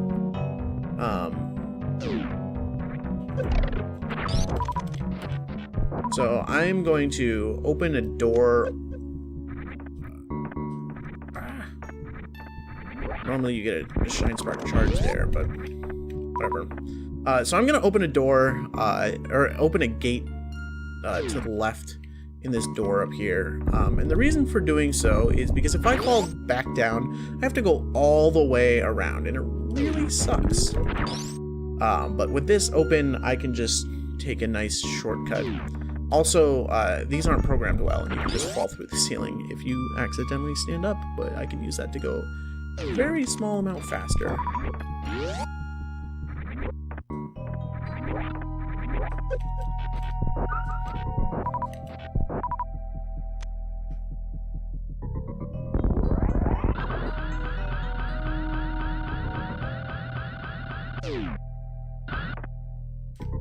Basically, if I do that, there's no way back up there that I know of. And we get to waste more time.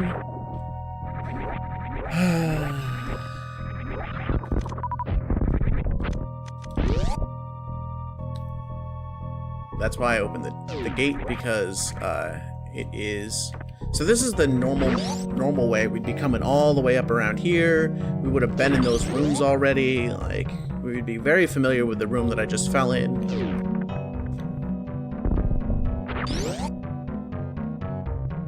But,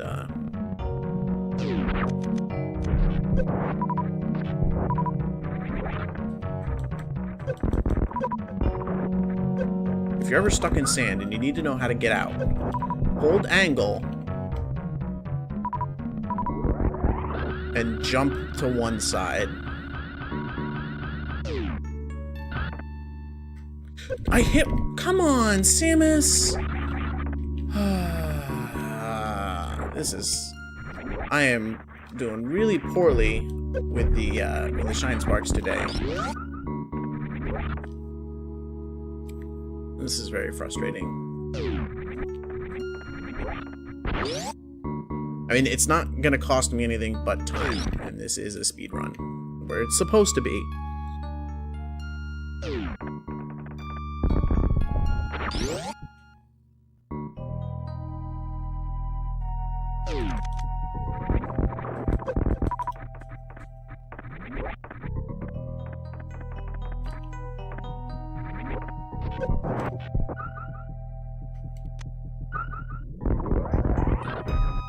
Right.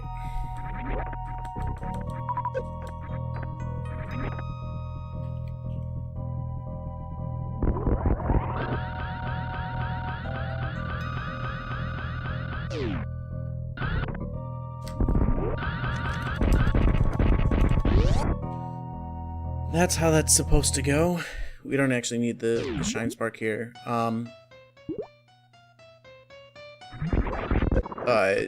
Botwoon is weak to screw attack. Imagine that, right? Imagine being a boss weak to screw attack.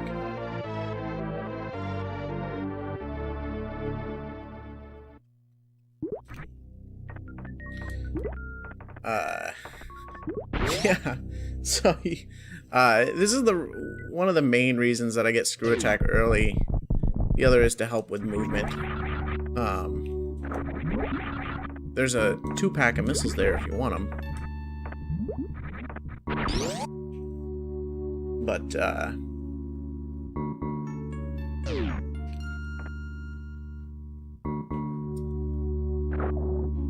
yeah, Botwoon takes a long time.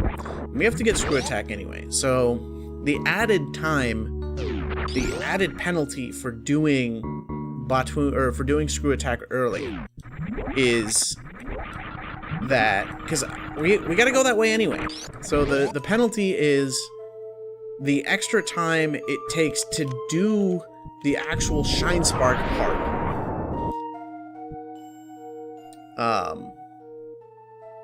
The rest of it's free.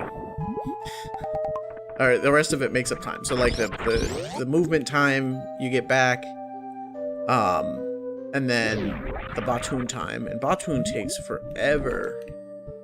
And this speedball is really annoying.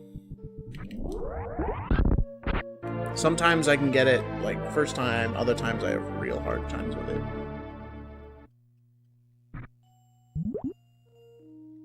Whoops. I was looking at my notes.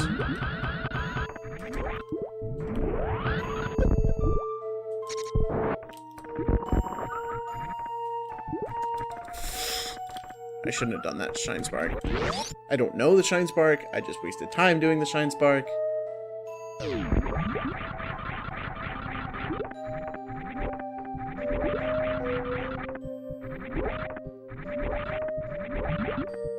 I think it's faster to run run there. But whatever. So we're almost back to Norfair. So this traveling time I have duplicated twice.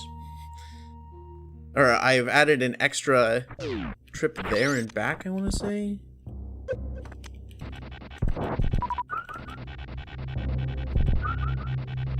Or something like that. Like, it's not... Okay. Oh, I need power bombs. This is a terrible way to farm. Whatever. I hope I have enough power bombs.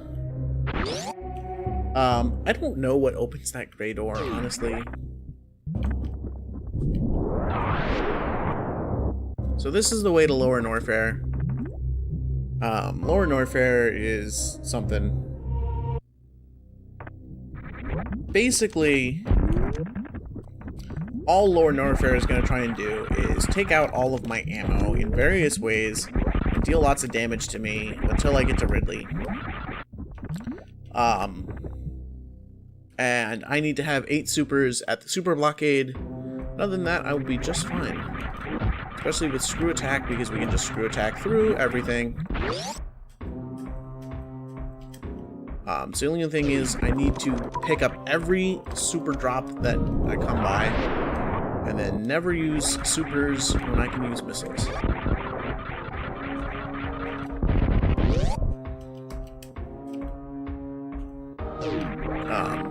Because, yeah, there's a blockade that requires 8, there's a bunch of super doors.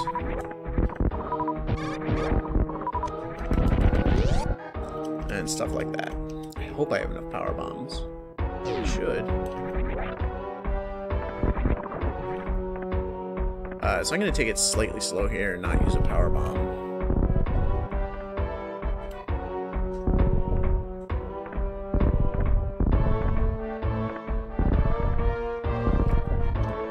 Please, Samus.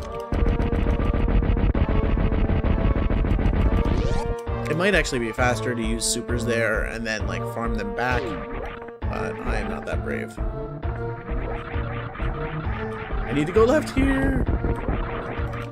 So, yeah, there's green doors and I need to use my supers there, but I don't want to. And then even after then, get back here. Oh my god, this multi-viola. It didn't even give me a power bomb!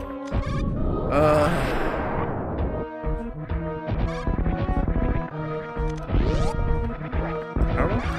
No power bomb. I need lots of power bombs.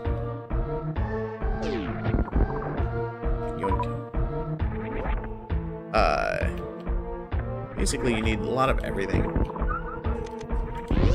So you can see, like, it's just using just a bunch of ammo. Like, everything is just... Wow, these power bombs are just not coming to me.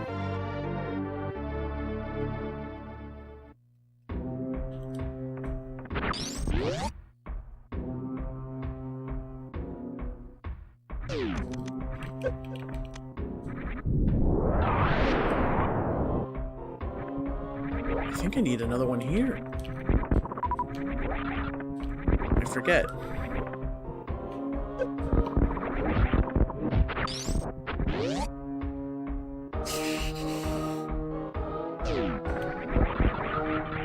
Wow. These violas are being real stingy.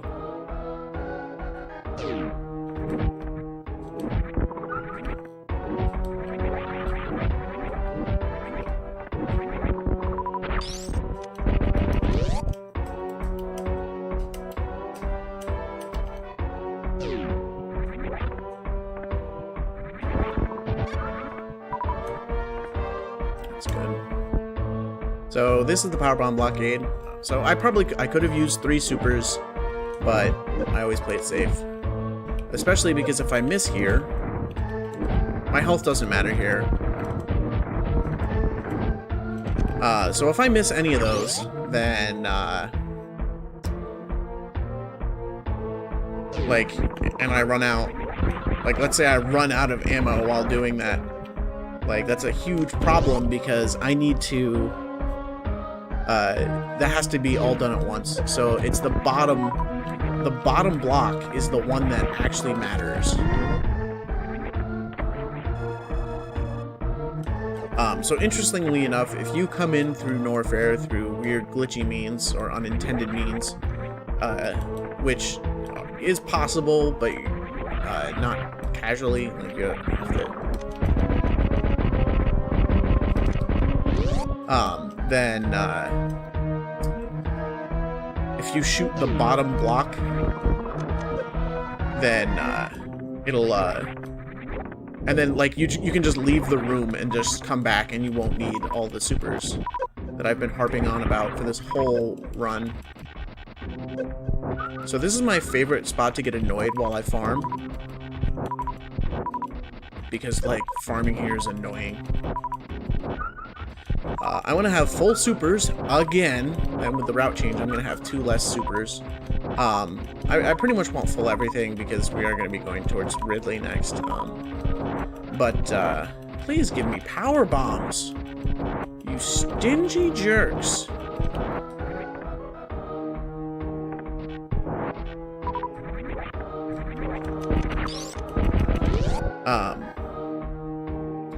There's a green gate glitch that I'm going to be doing.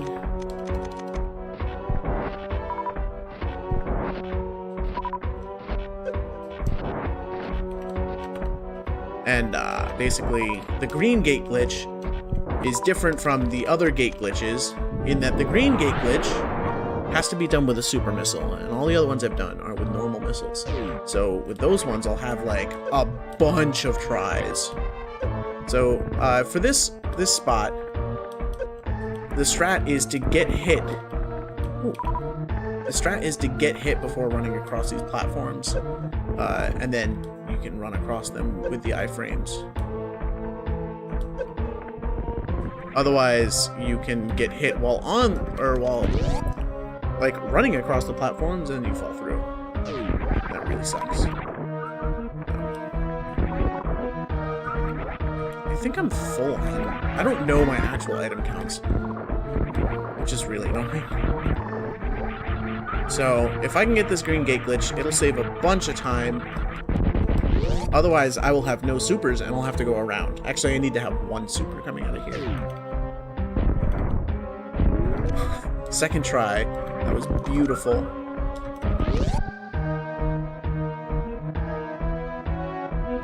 So I'm going to save here. And we're going to go off to Ridley. So if I was feeling like I was going to mess up, I would actually farm and then go back and save. Ridley is a huge time sink.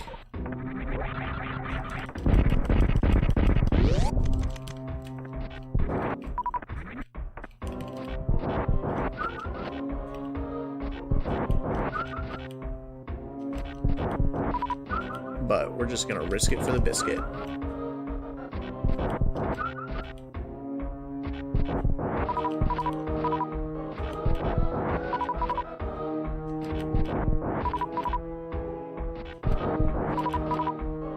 I think I have a max of 8 power bombs right now. But I'm just gonna double check by farming to full health and then, yeah, kill Fiola. So Ridley is weak to X factors. Ridley also hits for 120 damage with his body. His tail and fire are not that deadly. So I don't care about his tail and his fire.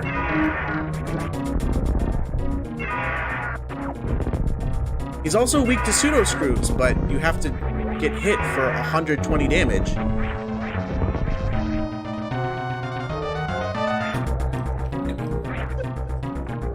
You know, for that to happen, so...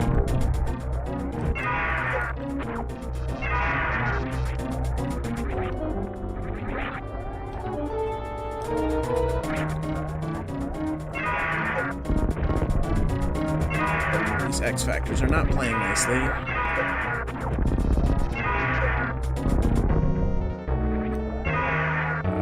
We're gonna get... I'm pretty sure he's dead, actually.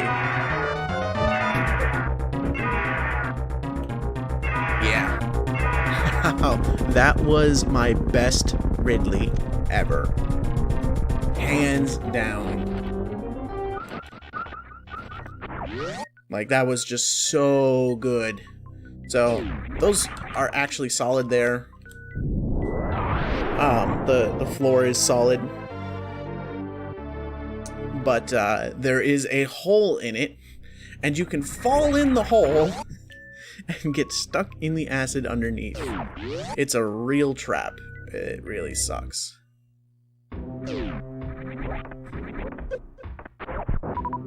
So I'm just gonna get a couple extra power bombs here just to be safe. I don't know how many I need, but I don't need a lot of them.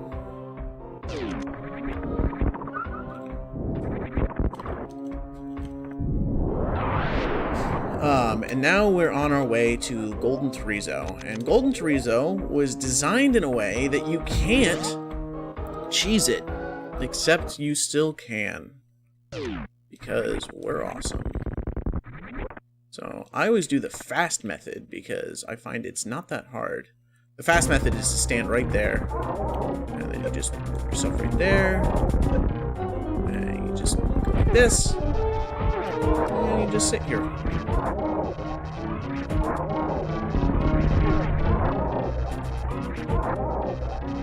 I'm really thirsty. It has been like 2.5 hours and I haven't had anything to drink.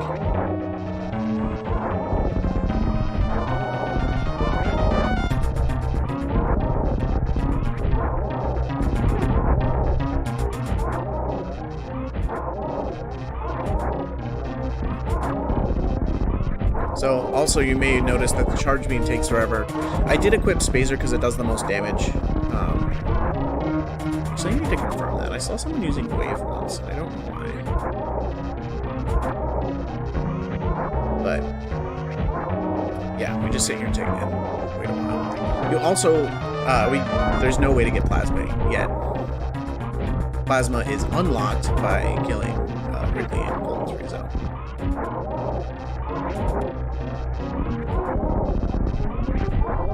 Hey, it's dead. I'm actually gonna skip the drops because I don't need them. Because my Ridley was fantastic.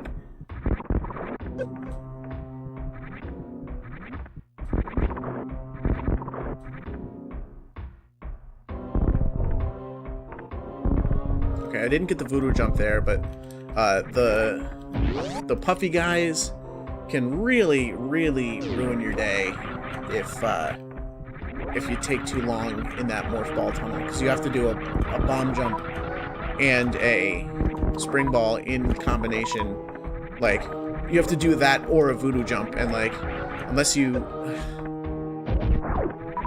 do the like, if you do the room perfectly, you get like 2 tries basically, which is just enough. But if you dawdle, like, you're gonna have a hard time with it.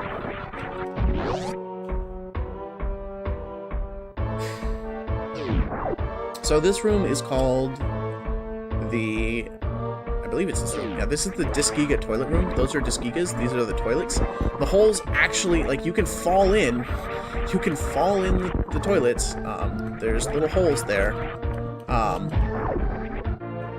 And you'll be stuck in the acid. So you don't want to do that. They're really mean holes. Like, they're just designed to just trip you up. You know, by this point you have screw attack. You're just launching yourself through the rooms, and like, it's just there to trip you up, which I think is a real jerk thing to do. So I always forget to split for Golden Chorizo every time. I don't know why I have that as a split. Oh my god, look at that! We're back on pace!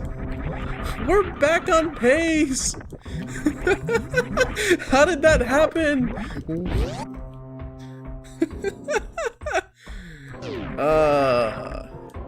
I know what happened. In my PB... My PB had a very tragic loss. I'm running this on an SD to SNES, which comes by default with a setting called in-game hooks on. This is a very helpful setting because it gives you, in pretty much all games, the ability to hit LR start select, and you will reset the game without having to, reach over and hit the reset button on your console.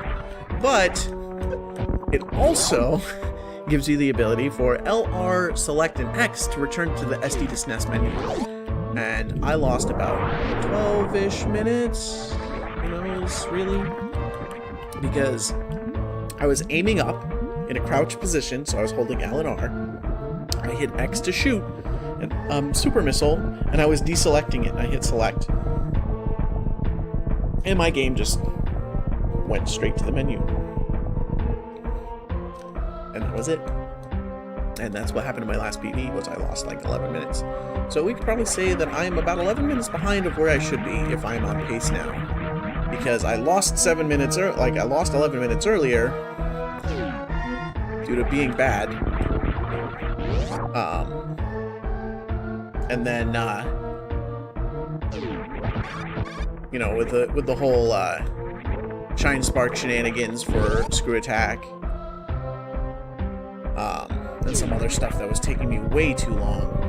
The Batoon Shine Spark. So that probably made up for it a bit. But unless I split later, that'd be great.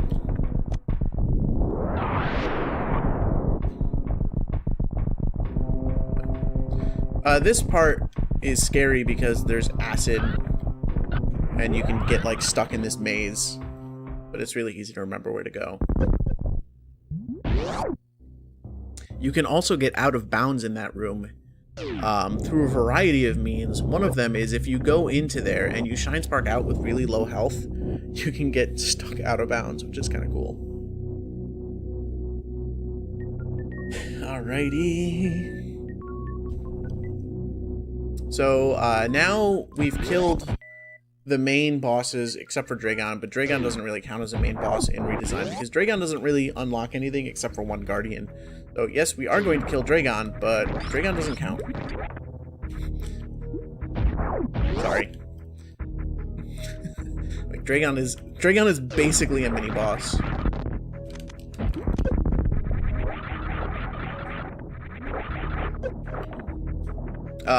So this is the Spike Guardian. These spikes hit for 15, which means they're 60 damage spikes. Which means without gravity, you're gonna be taking 30 damage and you're gonna be moving super slow. So you don't want to do that. No, that's the Spike Guardian. So we're just doing Guardian cleanup at this point. Like, we don't need any items.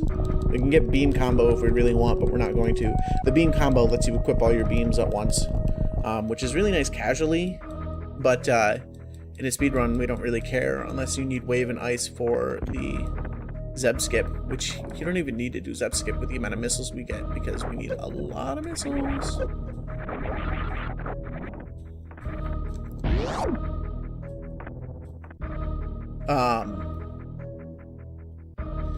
It's really funny. The reason that we get all of these missiles is not because of there's like some massive like sink where you need like a bunch of missiles all at once or something. It's literally just like a couple doors in a row that like you could just farm. If we just get the missiles that are on the way.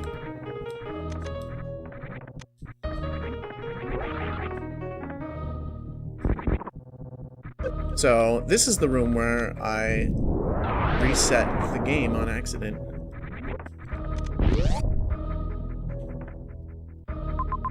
I forgot a Guardian. I forgot a Guardian! We're going back. It's official. I'm a real Redesign runner. I'm just skipping by Guardians. Redesign is really known for missing guardians because there are 12 of them. When you are running the game, when you are learning to run the game, you skip a lot of them, or you change the route of a lot of them, which is really funny because I'm not... Please, Samus, what are you doing? Because I haven't changed the route of those ones at all. Like, these ones are just in a row. Get in there. I just lost like a minute. These ones are just in a row, but like... Okay, so for example, I did the Wave Guardian early. So after Screw Attack, I didn't have to go get the Wave Guardian because I Green Gate glitched the Wave Guardian. But here, in this, like in my previous runs, I would have to do that. And so if I thought that I had done it early, I could have just forgotten about it. And if you're, like, as you're learning to go faster in this speed run, you have to rearrange the Guardians. So I numbered all of mine, and they're all at the original numbers. So you may have noticed that the first Guardian we did was like Guardian like 6 or something like that. And that was, or 4. That was the Wave Guardian. You know? So there's a shortcut through the floor there, but I don't like to take it.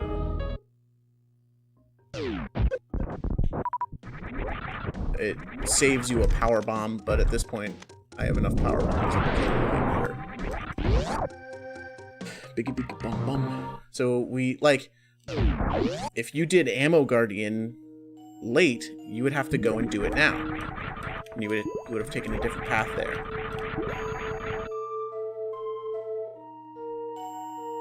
I went the wrong way again. It really sucks if you forget to break this tube, because you need to come through this way.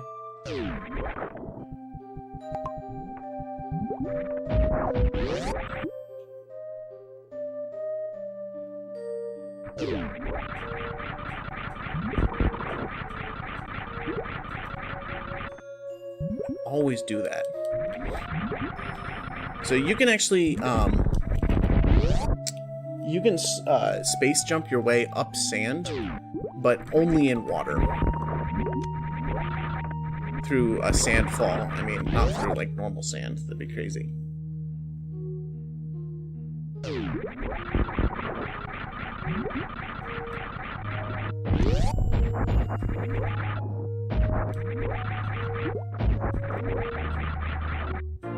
Another scenery missiles. This should be the last missile tank we pick up.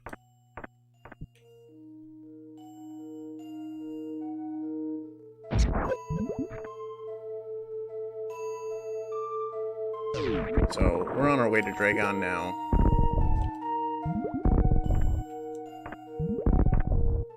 You actually don't need to kill Ridley before Dragon, I think?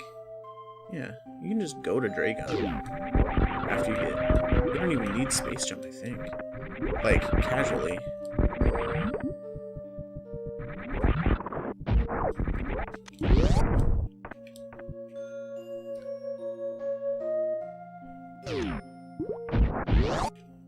Yeah, so Meridia is just rooms. It's all just a bunch of big friggin' rooms.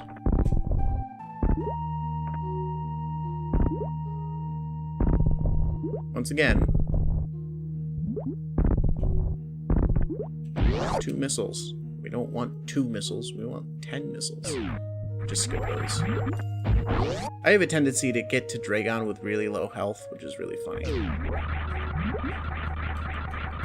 Because I'm about half health here.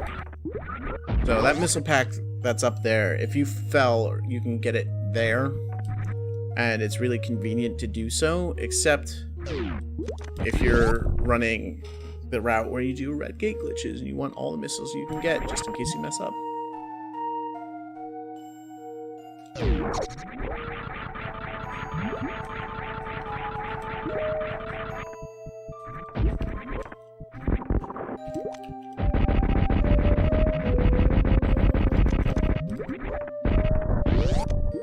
don't know, I miscounted that so bad.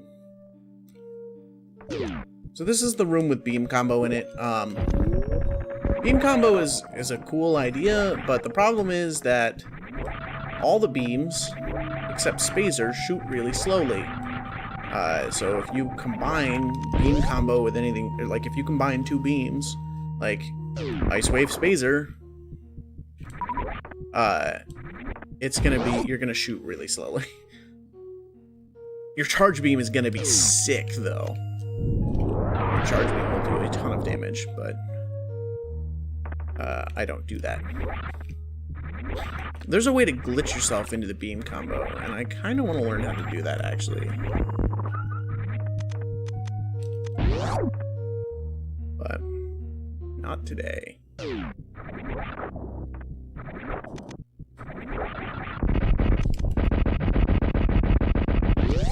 So I'm going to save, just because I always save at Dragon. But Dragon is really easy. Dragon is, like most things, weak to plasma. It's weak to getting shot in the face. And Dragon is also weak to bombs, which is an interesting thing. And we have screw attack. So we can't do Shine Sparks. We couldn't, even if the platform was, or the flooring was fine, but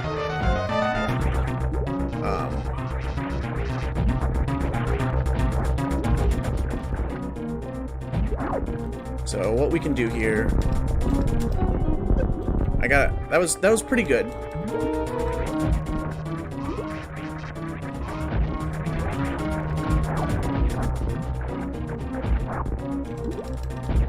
That was really bad. Don't want to get grabbed by Dragon, that's just slow. Dragon is being very generous with the swoops today. And that's Dragon. So I got some really good bombs in on Dragon. A bomb on Dragon does just about as much as one shot of plasma. Alrighty.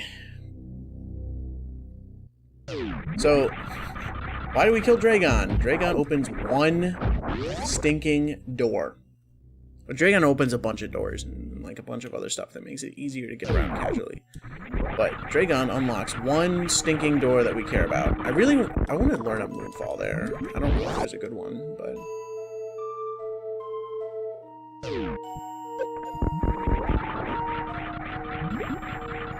this room is really annoying to traverse because there's all the ceiling pillars and stuff like that.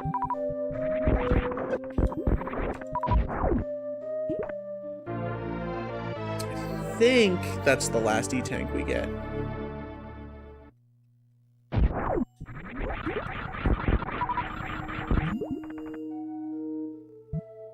So, we're basically just doing what's known as Guardian Cleanup, which we were already doing before. We just had to kill Dragon on the way.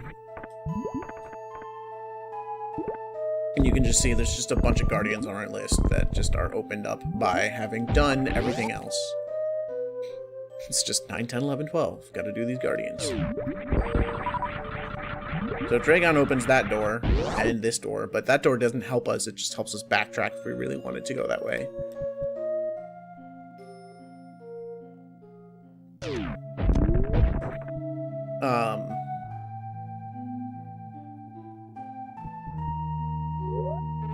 I'm gonna turn on Wave early. We need Wave because we're gonna use Wave on some gates.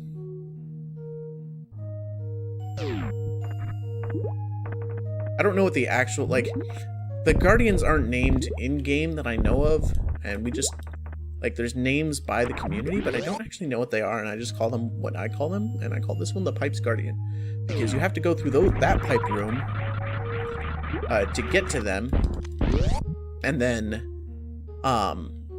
to unlock, like, you go through the pipe room, that small pipe room, then you go through, you open this gate, and there's actually a trick recently found that lets us skip Dragon. And then you come to this pipe room. So you've gone through, no voodoo jump. You've gone through one pipe room, then back through the pipe room, then back into this pipe room, Then we get to go out of this pipe room. So these are actually shot blocks. Which actually means you can't break them with a power bomb. Which we would do and not have to turn on wave. But we also want to turn on wave to shoot the gate. Otherwise, I'd have to go through the second half of that little pipe maze. So that saved a bit of time. I mean, not in this speedrun. You can see I lost like 13 seconds there.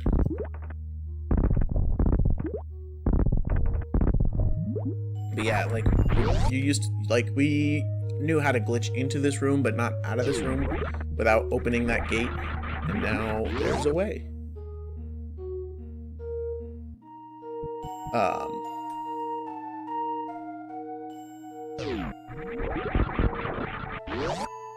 The reason that I'm killing everything is I'm trying to farm up ammo. Because after all of these is, after all of this stuff is, Torian. And the first thing you need in Torian is like 70 ammo. I'm not making that up. And the first thing before Torian is like a bunch of purple gates that just take forever and a day to open. They just take a ton of ammo.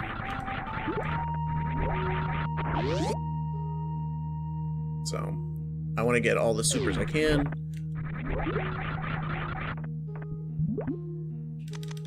Seriously?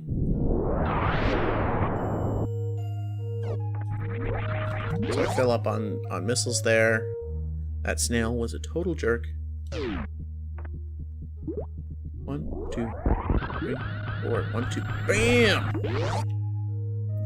I learned to count and remember where to jump there. And it saves a bunch of time when you remember how to do things.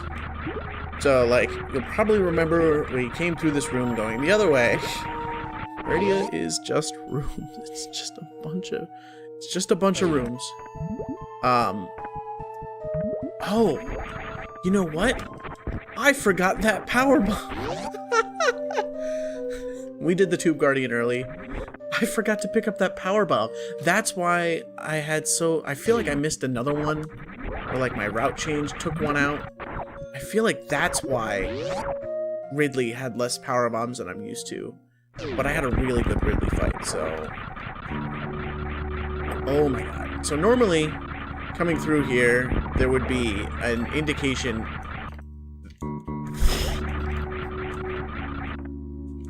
that the tube was being broken, but we glitched into the tube earlier and broke it ourselves. So that didn't happen. So we get to skip that section there and save some time.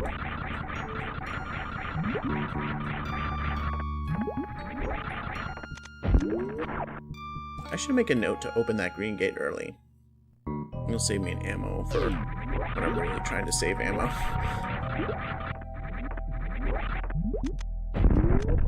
That was a really weird way to shoot the gate.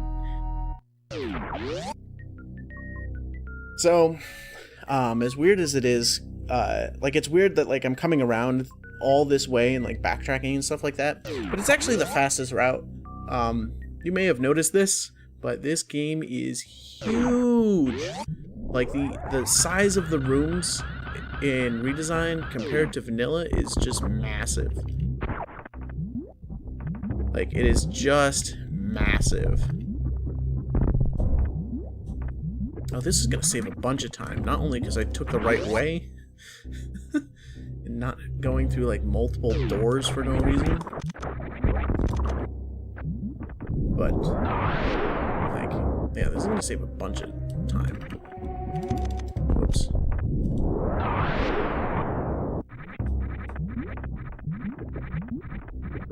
I should make a note of how many power bombs you need here.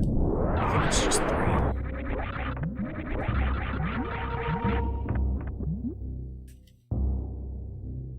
So I need to remember to write down 3 power bombs here, and 1 super to get to gravity, and 1 super before Phantoon is what I need to write down. Yeah, this is going to save a bunch of time. Wow, look at all this time save!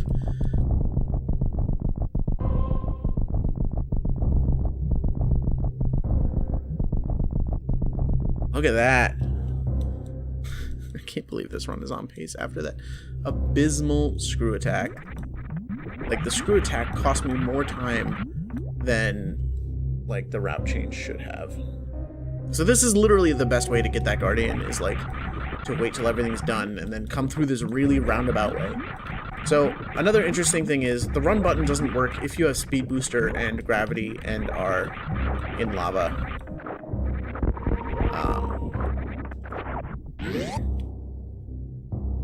Like, it just doesn't work, so... and you're running, and not screw attack, weird redesigned physicsing, like, your way through.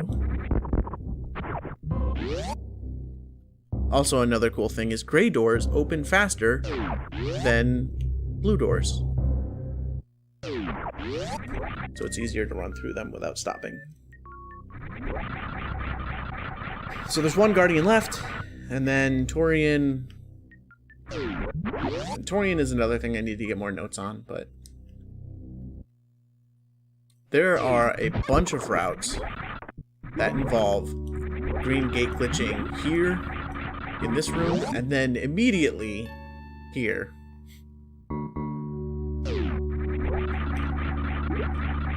Which are crazy, and I don't know why anyone ever would run them. Anyone who does is insane. That's too much. It's too much.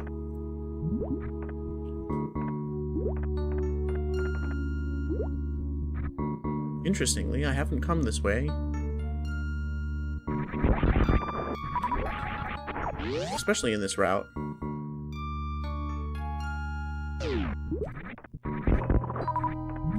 Once again, just trying to get ammo wherever I can. So this is the stupidest Guardian in all of Redesign. There's an audio cue here. We're gonna wave gate one of these. Nice. So this is the stupidest Guardian in all of Redesign, because you know about these gates. Like, you can see them. There's some that are obvious on the way. And then there's that hidden stupid wall that, like, you can't see, where I just came through. And then, like, you finally get it open. And then you're like, okay, now what? Right? You have to come up through the sand like that. There's, like, no indication that you could ever do that. I mean, I guess you could sort of, like, use the map when you get stuck here and see the ones on the floor. And be like, oh, I need to go underneath of this and, like, look around there. Or something. But I think it's total baloney. It's also kind of clever, because, like, you'll find the first ones, you'll not find the second ones until you need to look for them. And then here's the baloney, is the Guardian is in the ceiling. And the reason this is both baloney and a brilliant maneuver is because after going through all of this, you've found the 4 stupid to find gates, you've gone through, you've done all this stuff, you find the multiple hidden tunnels to get here, you're right? You get here, and then there is nothing. Because you, like, ignoring that we know this hole is there, you just get here, and it's just a tunnel out to somewhere we've already been? What? And at this point, you're like, what is going on? And it encourages you to search more. Alrighty, I need 65 plus ammo. I have plenty of ammo. Got plenty of ammo. So there are a lot of things we need to open up here. First is this. I'm not going to save at Torian, but in a marathon I would. You take the elevator up, you save, you come back down. So now that we've got all 12 Guardians, we show up here. And we go to this Chozo.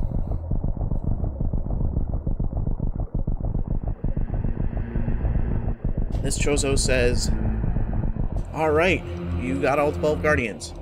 And if you didn't get all 12 Guardians, it would say, you got 11 out of 12 Guardians. Please go back.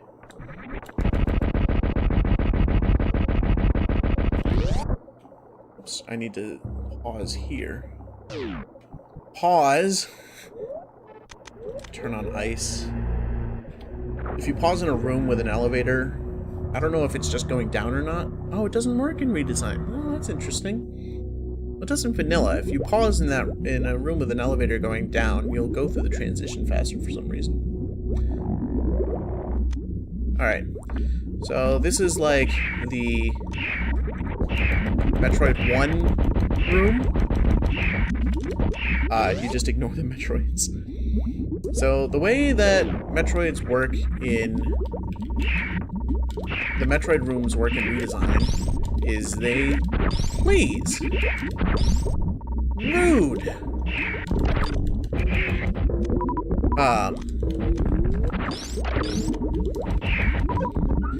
There's a kill counter. There are kill n number of enemies rooms.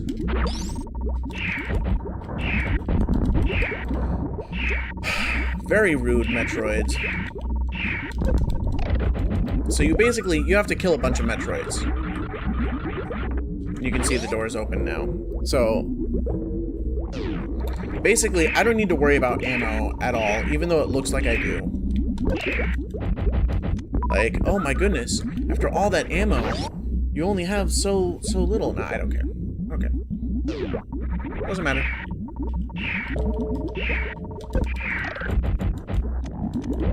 Because these are always going to give more, especially with grouping strats, which are the easiest way to kill them conveniently.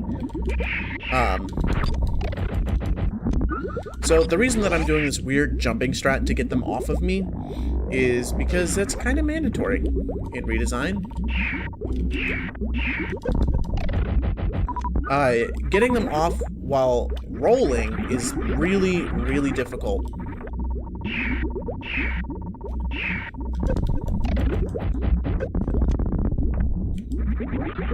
Getting them off while jumping is a lot easier because of your enhanced fall speed. And I don't know why that's the case, but it just is.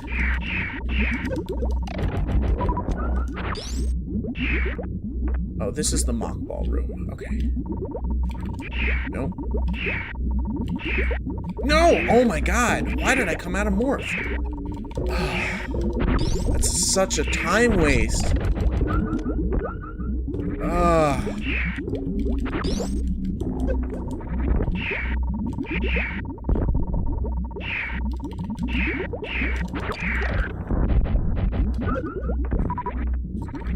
Yeah, you can mock ball under that gate there and save a bunch of time, and I didn't get it. Now I feel really foolish because it's a simple mock ball. In Super Metroid speedrunning, that's like the first thing you learn. Honestly, though, mock balling with screw attack is really hard. Because you have to hold run to mock ball. And,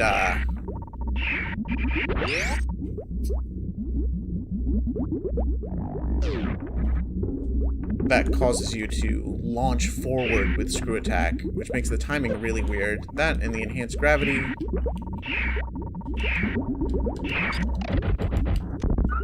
Oh, I could probably use a super on one of these. When you're at full supers, you want to use a super. Because then they have a chance of giving you a super and then more ammo. Should be enough for trades, yeah.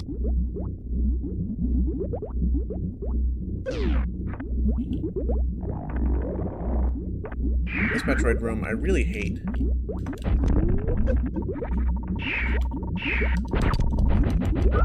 Because I hate finding ways to get enough of them.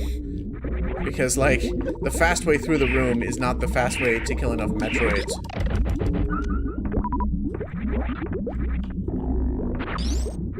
Yeah, it's not 6, it's more than 6.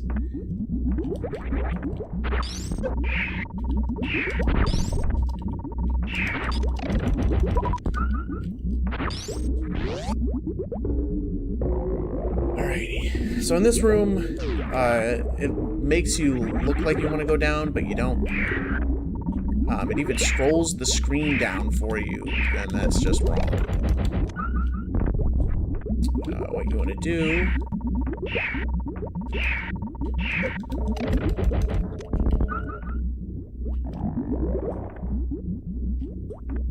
is come about this way.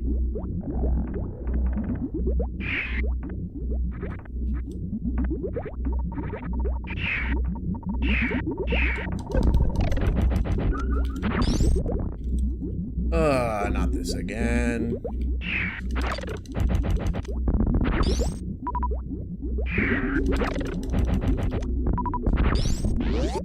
I hate that room. Alrighty. That's the last of my rooms that I actually have notes for. Of, like, special things that you need to go through. So the rest is pretty straightforward. Just kill Metroids, continue on. So next is Baby Metroid, and I'm actually capable of doing Baby Skip and Redesign, unlike in Vanilla. I am not capable of doing Baby Skip in Vanilla. And the reason is because I have Screw Attack and I can launch myself forward. Although I am going to turn on Wave. I didn't practice this without Wave.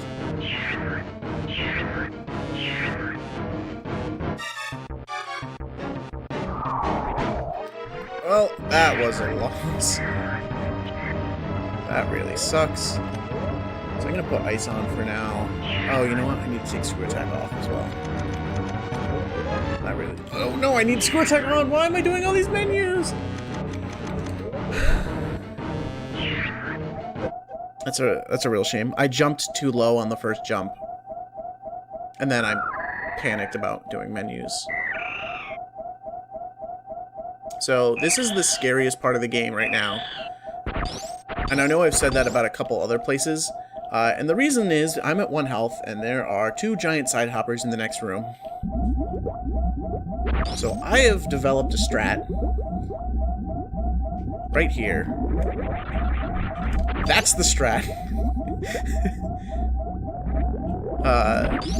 I know that it didn't really look that fancy, but it was. The positioning was fairly precise, and I overshot a little bit, which was really bad. It's weird that I'm this consistent, but...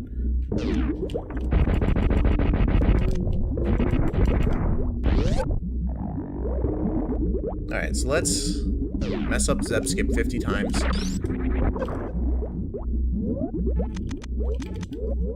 The menu is really weird when you don't have beam combo.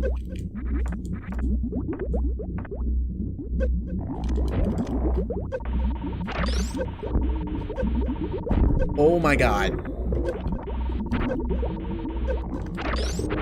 I swear to god if I die because of this.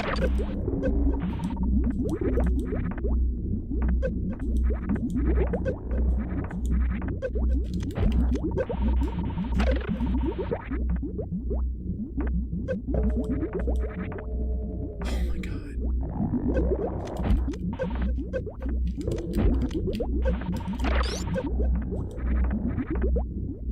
Please! Put me through!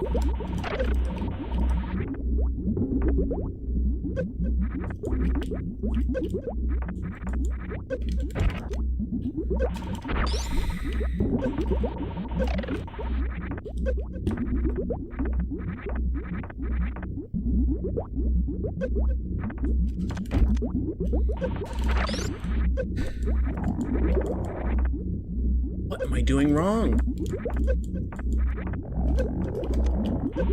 I'm just determined to go through now at this point. Now that I have to I literally have to reset.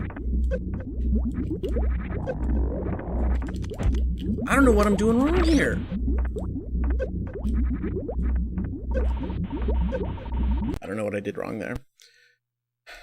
That's so frustrating. It's so frustrating. Mother Brain hits for 439 damage, so even if I had managed to do it perfectly, I would have been dead there.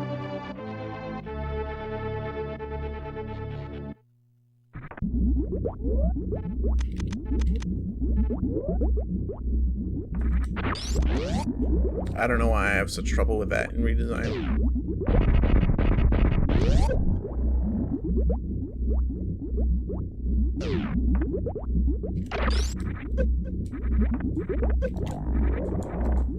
Wow. Okay. Well, maybe I gotta do the jump back the first time every time or something? I don't know. Really? That doesn't kill them? Okay.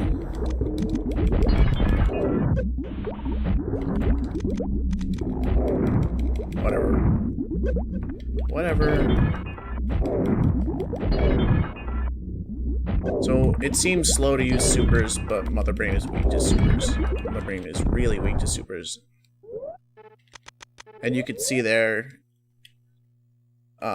like it just had to trigger the hit Mother Brain a bunch trigger.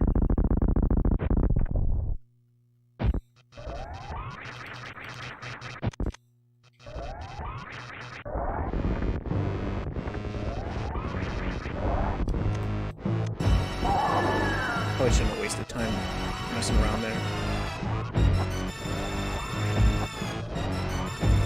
So,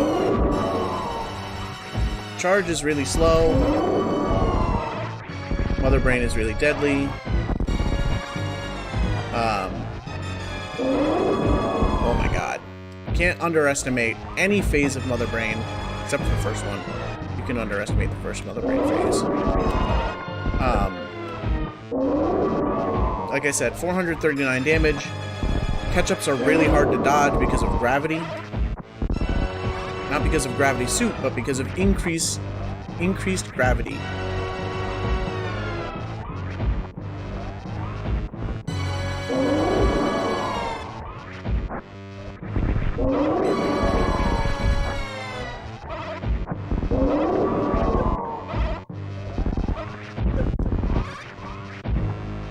I'm just waiting for that catch-up to start happening.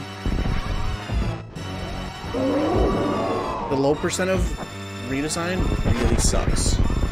Woo!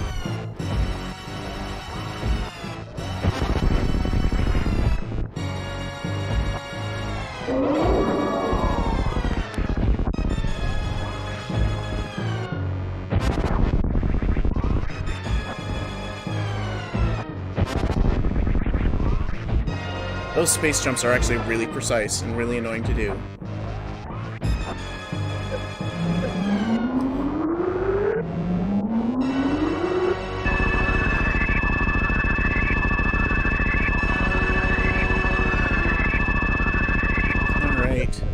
So,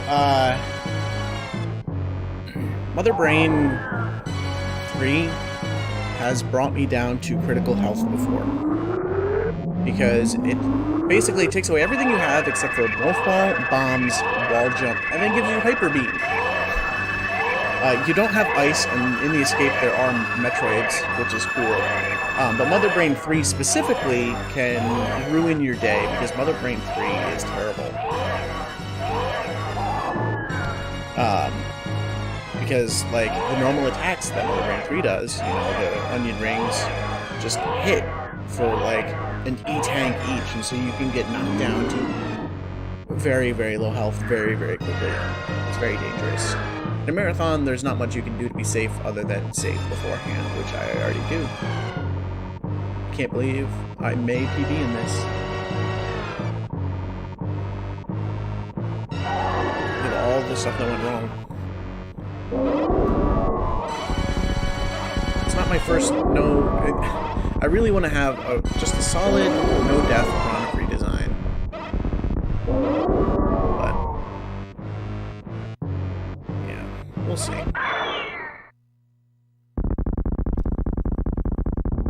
Alright, so now I have the Hyper Beam. I'm gonna just step up and start shooting. I'm gonna take this first hit, and we're just gonna play it super safe. We're just gonna sit right here. You see that hit for 80. That hit for 80 damage. So I'm just going to accept the lag here and just spam this. The fastest way to do it is to like do a bunch of jumps and weird stuff. So the escape, the redesigned escape is something. It takes about 15 minutes. Oh, you can see that on the timer. Oh, yeah. There's a 25-minute timer. And there are several instant death pits, but only one is actually a dangerous death pit. The other ones are just pseudo death pits. They look dangerous, but all I have to do is like hold left. You know, if I took a whole lot of damage on Mother Brain, there would be some more risk of stuff. But I didn't. I came out of Mother Brain 3 with really good health. So that's good. You can see I lost about a minute there to Zep Skip. So there's just a lot of Morph Ball crap going on here. And that's a lot of, that's the Torian part of the escape. It's just a lot of Morph Ball bombs. And remembering where you need to go, like here. Casually, you're gonna be kind of pretty close because you're gonna not know where to go. But it's not that unsafe, except for the instant death. There is, I forget which way to go. there's a lot to remember. So most of like my notes for redesign are just like go the direction that the game points you to. Like, where do I go there? I'll just go left. The other big risk that the escape has is those platforms that I passed by looked really enticing, like, oh, that seems like a faster way to go. But we have to skip those because we need to get this pack of missiles. I am not making this up. You need this pack of missiles to complete the game. And if you miss one missile, then you have to reset. So you have 5 missiles for one door, 5 missiles for the next door. It is mandatory.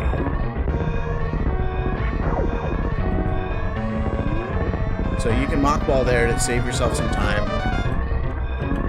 I find that mock ball really annoying because right before it are platforms, oh my god, that are in a zigzaggy pattern.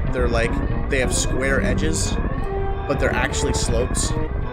And there are some places in the game where I actually get stuck on what look like slope tiles, but aren't. Please. So, there's also in the escape, there are 2 Metroids. And you might have noticed, we don't have Ice Beam. So, the Hyper Beam does not take care of Metroids. So that's something, right? That's right. There's a shortcut there. Whoops. It's faster to go. Not through that tunnel. My bad. Right. Let me go this way. Look at me, not remembering where to go. Left.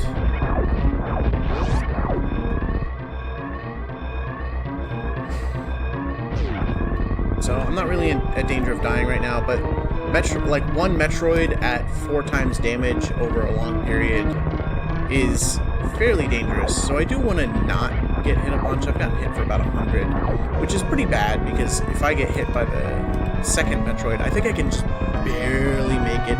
There's a health refill that will fill you back up, and so if you get grabbed by the second Metroid, you're basically just scrambling to get to that health refill. It's really tight. Oh, I did that too fast. I did that too early. There we go.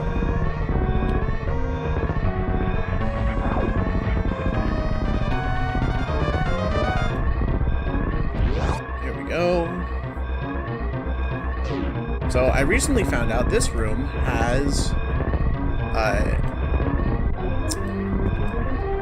steam jets. I didn't know that before. I always thought you could just run off the platforms. This acid doesn't hit you, it just looks like it does.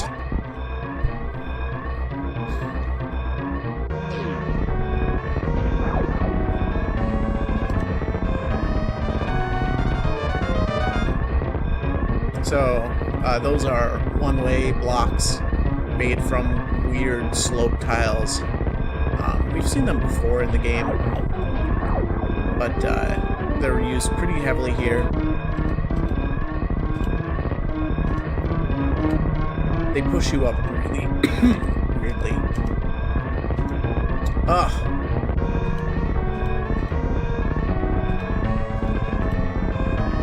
Like, if you just make it, it just, like, pushes you straight up there.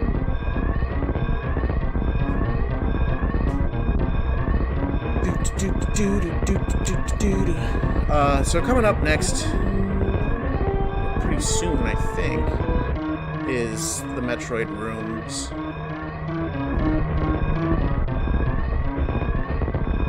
It's actually faster to take this one, even though this takes forever to come up. And that's because this gate goes up also very slowly.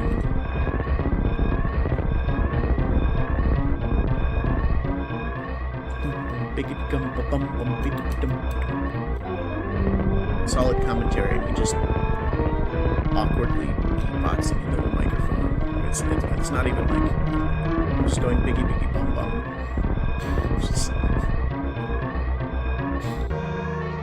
Alright, so if I remember correctly, after this room are the Metroid rooms.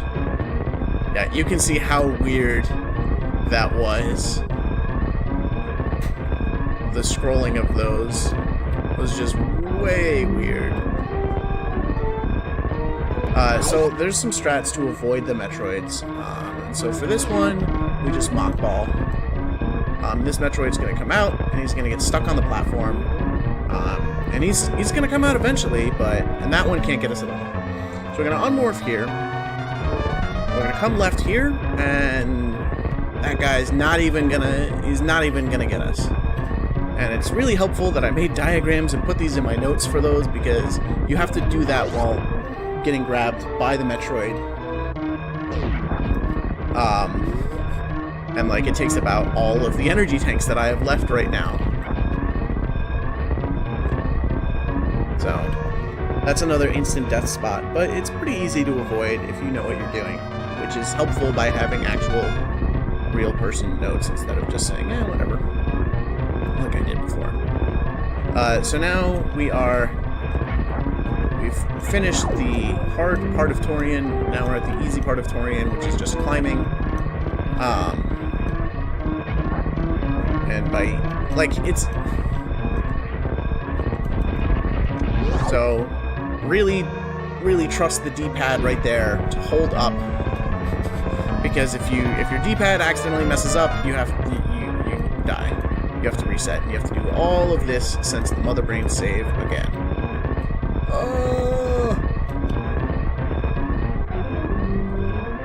These platforms are super annoying to jump on because they are about half their width on the screen is shaking, as you can see. But it gets even better up here, and you can see the platform is literally shaking as wide as the platform is. I don't know what Drusev was thinking. Drusev is the creator of this hack. Alright, that is the second to last split.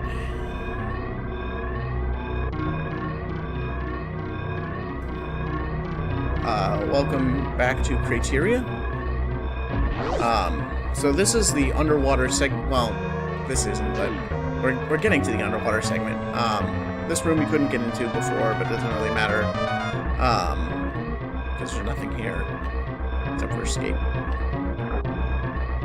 I forgot to get momentum here. So this room, the gate is open. I was talking about this room. Meridia's just rooms. There's when you come through here, casually there are 2 ninja pirates in this room at the bottom, and you have to beat them to open that door, and you don't have a suit. And this is the start of underwater criteria, casually, and it really, really sucks.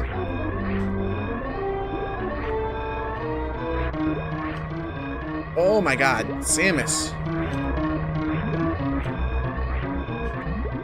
So one thing you can do to help speed up your movement here is turning around and spin jump takes 1 frame always.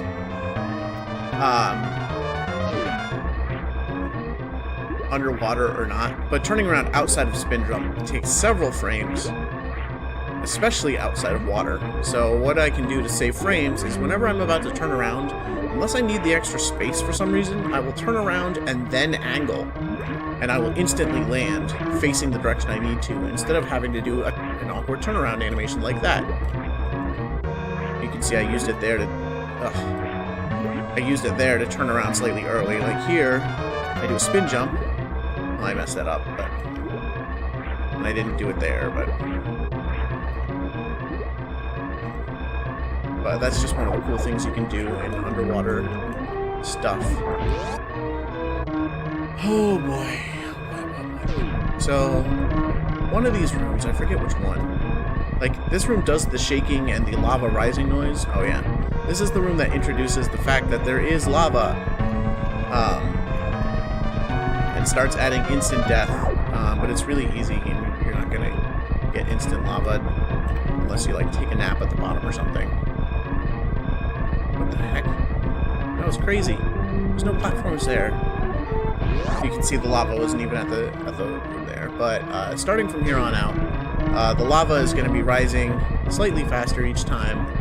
And there, you can actually touch it. You can actually touch the lava. This is the instant death room, but you just hold left. That's not dangerous at all. You're already holding left from going through the door. Like, unless you fall asleep in, you know, this thrilling escape.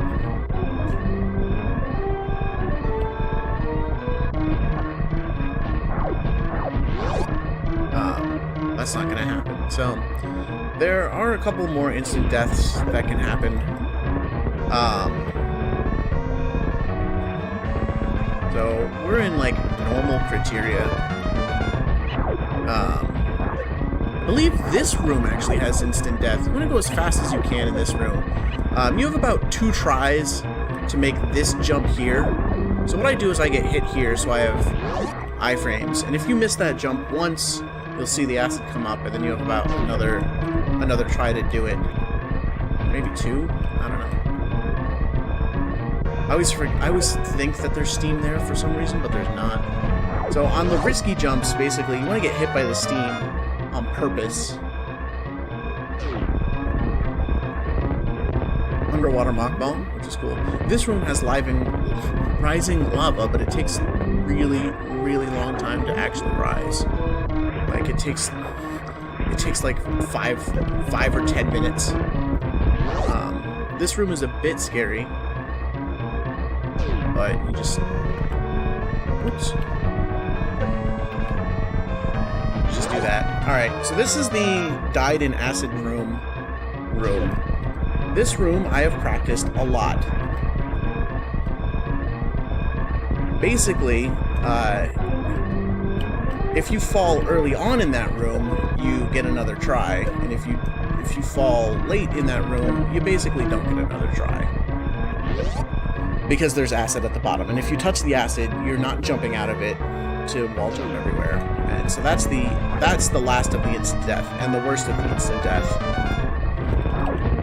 So there we get to use an interesting property of how charge beam works with with the bomb spread tech, and bomb those a bit early. Here we're gonna purposefully walk in the acid, just because we're in the lava. Because it doesn't matter now. Unless I had like 1 E-tank, I wouldn't care. We're coming up on the final boss, the real final boss of the game. So I mentioned it earlier, so if you don't remember, Oh my god. Maybe that's the final boss of the game, is that jump right there.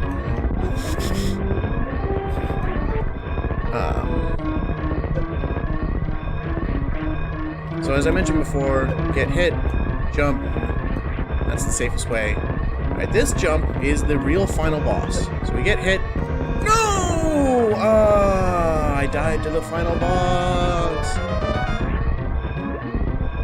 That really sucks. Alright, so you can see now why this is called the final boss. So that was the leap of faith jump that we had to do a really long time ago. And, it just takes forever. Because there's all this water down here.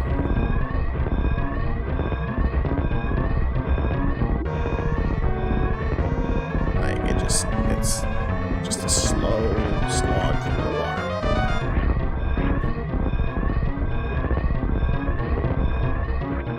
Just to go back and try again. I haven't failed that jump in a very long time. That's one that you definitely want to practice. Just like this one. Just get hit, jump,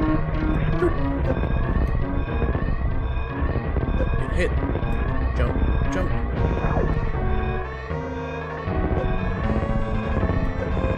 I'm gonna take this again. That was early! Oh! Oh my god. I can't believe I missed it twice. Oh my god. This is why they call it the real final boss.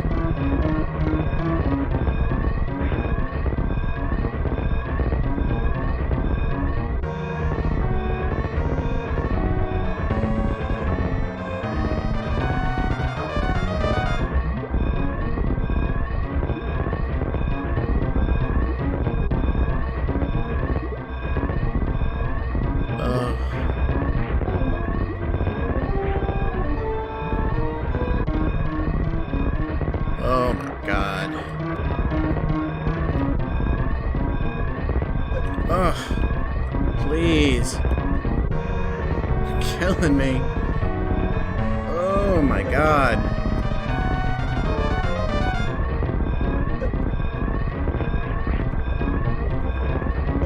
It's been 3 hours. I just want a drink and a break. Crouch, please. Oh my god. Samus, crouch. Thank you. Alright. One more time. Jump. That was early again. Oh, no, that was good. That was good. Alright. Thank God I didn't PB. Thank you.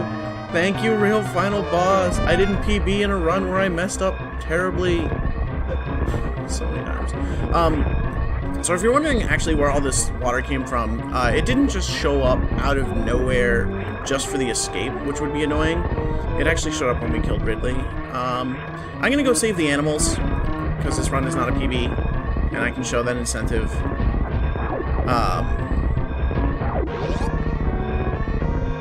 So we're about 9 minutes 40 seconds on the timer. I haven't really practiced saving the animals, so we'll just see what happens, I guess. I'm so happy this didn't PB.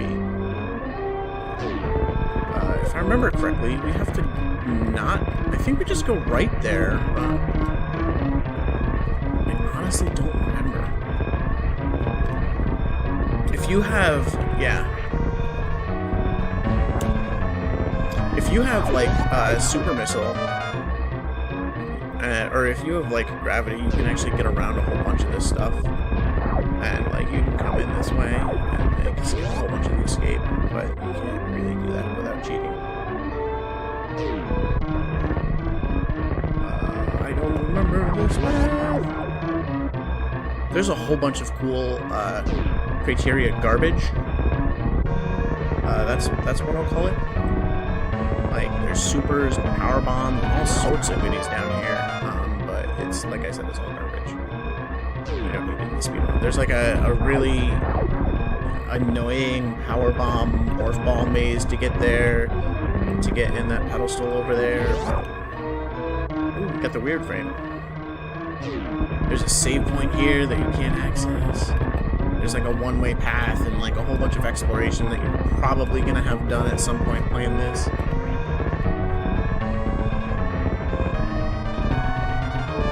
Climbing this is basically just watching the steam patterns. Alright, here we are. Oh, let's go this home. What's the way from here? Oh, I can just shoot it. Hey! I'm doing a run of Redesign as a recording, but I'm not live.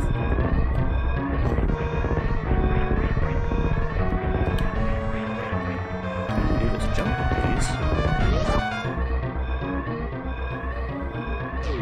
So here's bomb chorizo, and there's the animals. Bye-bye. Wave bye. There we save the animals.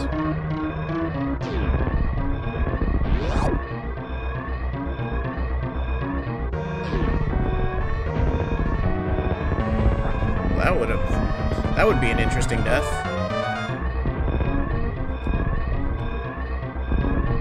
Holy lag.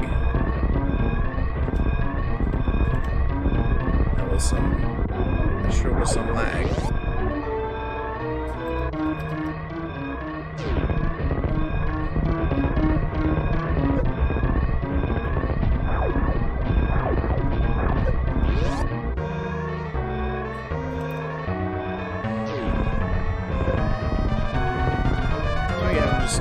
Back this way. This is what saving the animals would entail. This takes forever.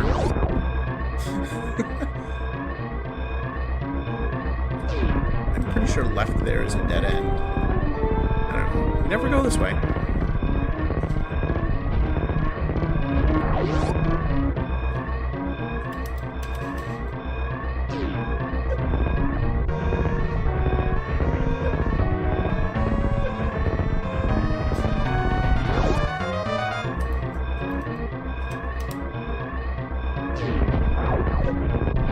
Once again, if you're looking at this and you're like, oh my goodness, this is taking up so much time, and you've got the escape counter, and how dangerous is that? Well, also keep in mind that I lost like 2 minutes to the real final boss.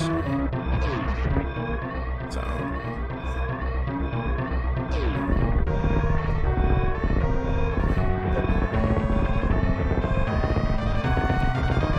I can't really hear you, babe.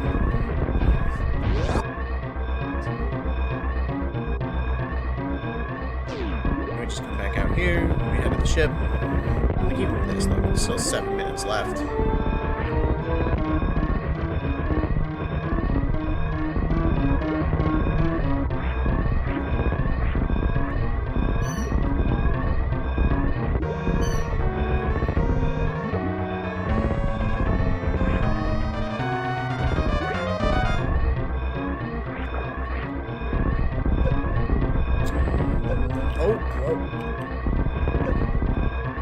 Make sure to get hit there, and that's time.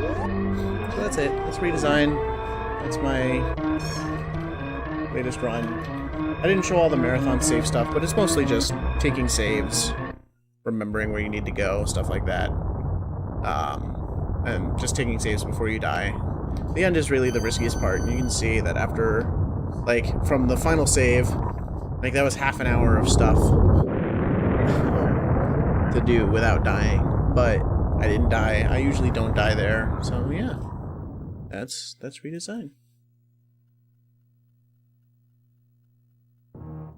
I see you got Ziva, a loud squeaky toy.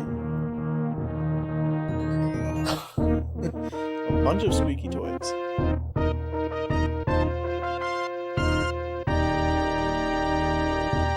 So I put in some new routing stuff, a whole bunch of new routing stuff. A whole bunch of new routing stuff, like doing all of this stuff completely in different orders. I put in 2 gate glitches.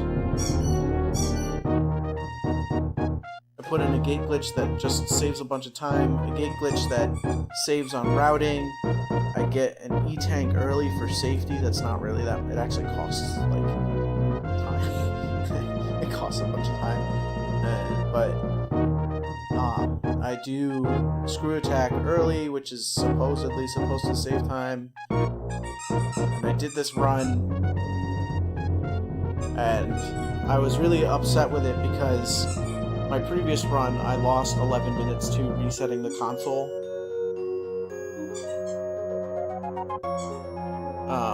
When I reset the console on accident.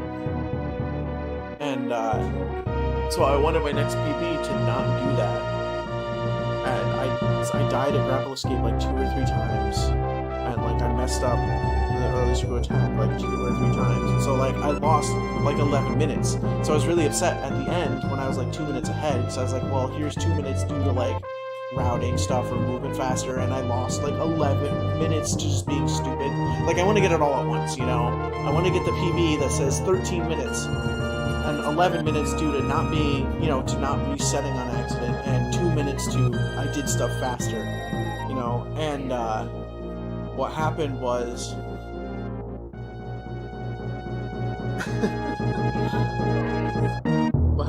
I got to the end and I was 2 minutes ahead, and I messed up this jump that cost like a minute at the end twice, and so I didn't PB, and I'm very happy that I didn't PB, so that's something. How many did you get her? 4. 4? Where's the other one? Oh, it's the yellow one.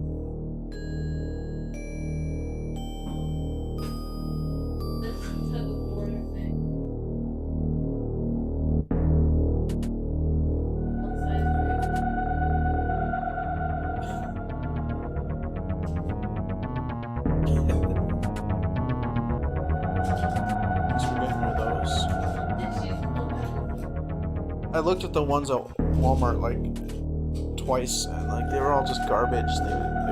She would have torn it up. Oh, I didn't even check the in-game time, but it doesn't really matter. Oh yeah, decimal percentage. All right, that's Redesign. Great ROM hack.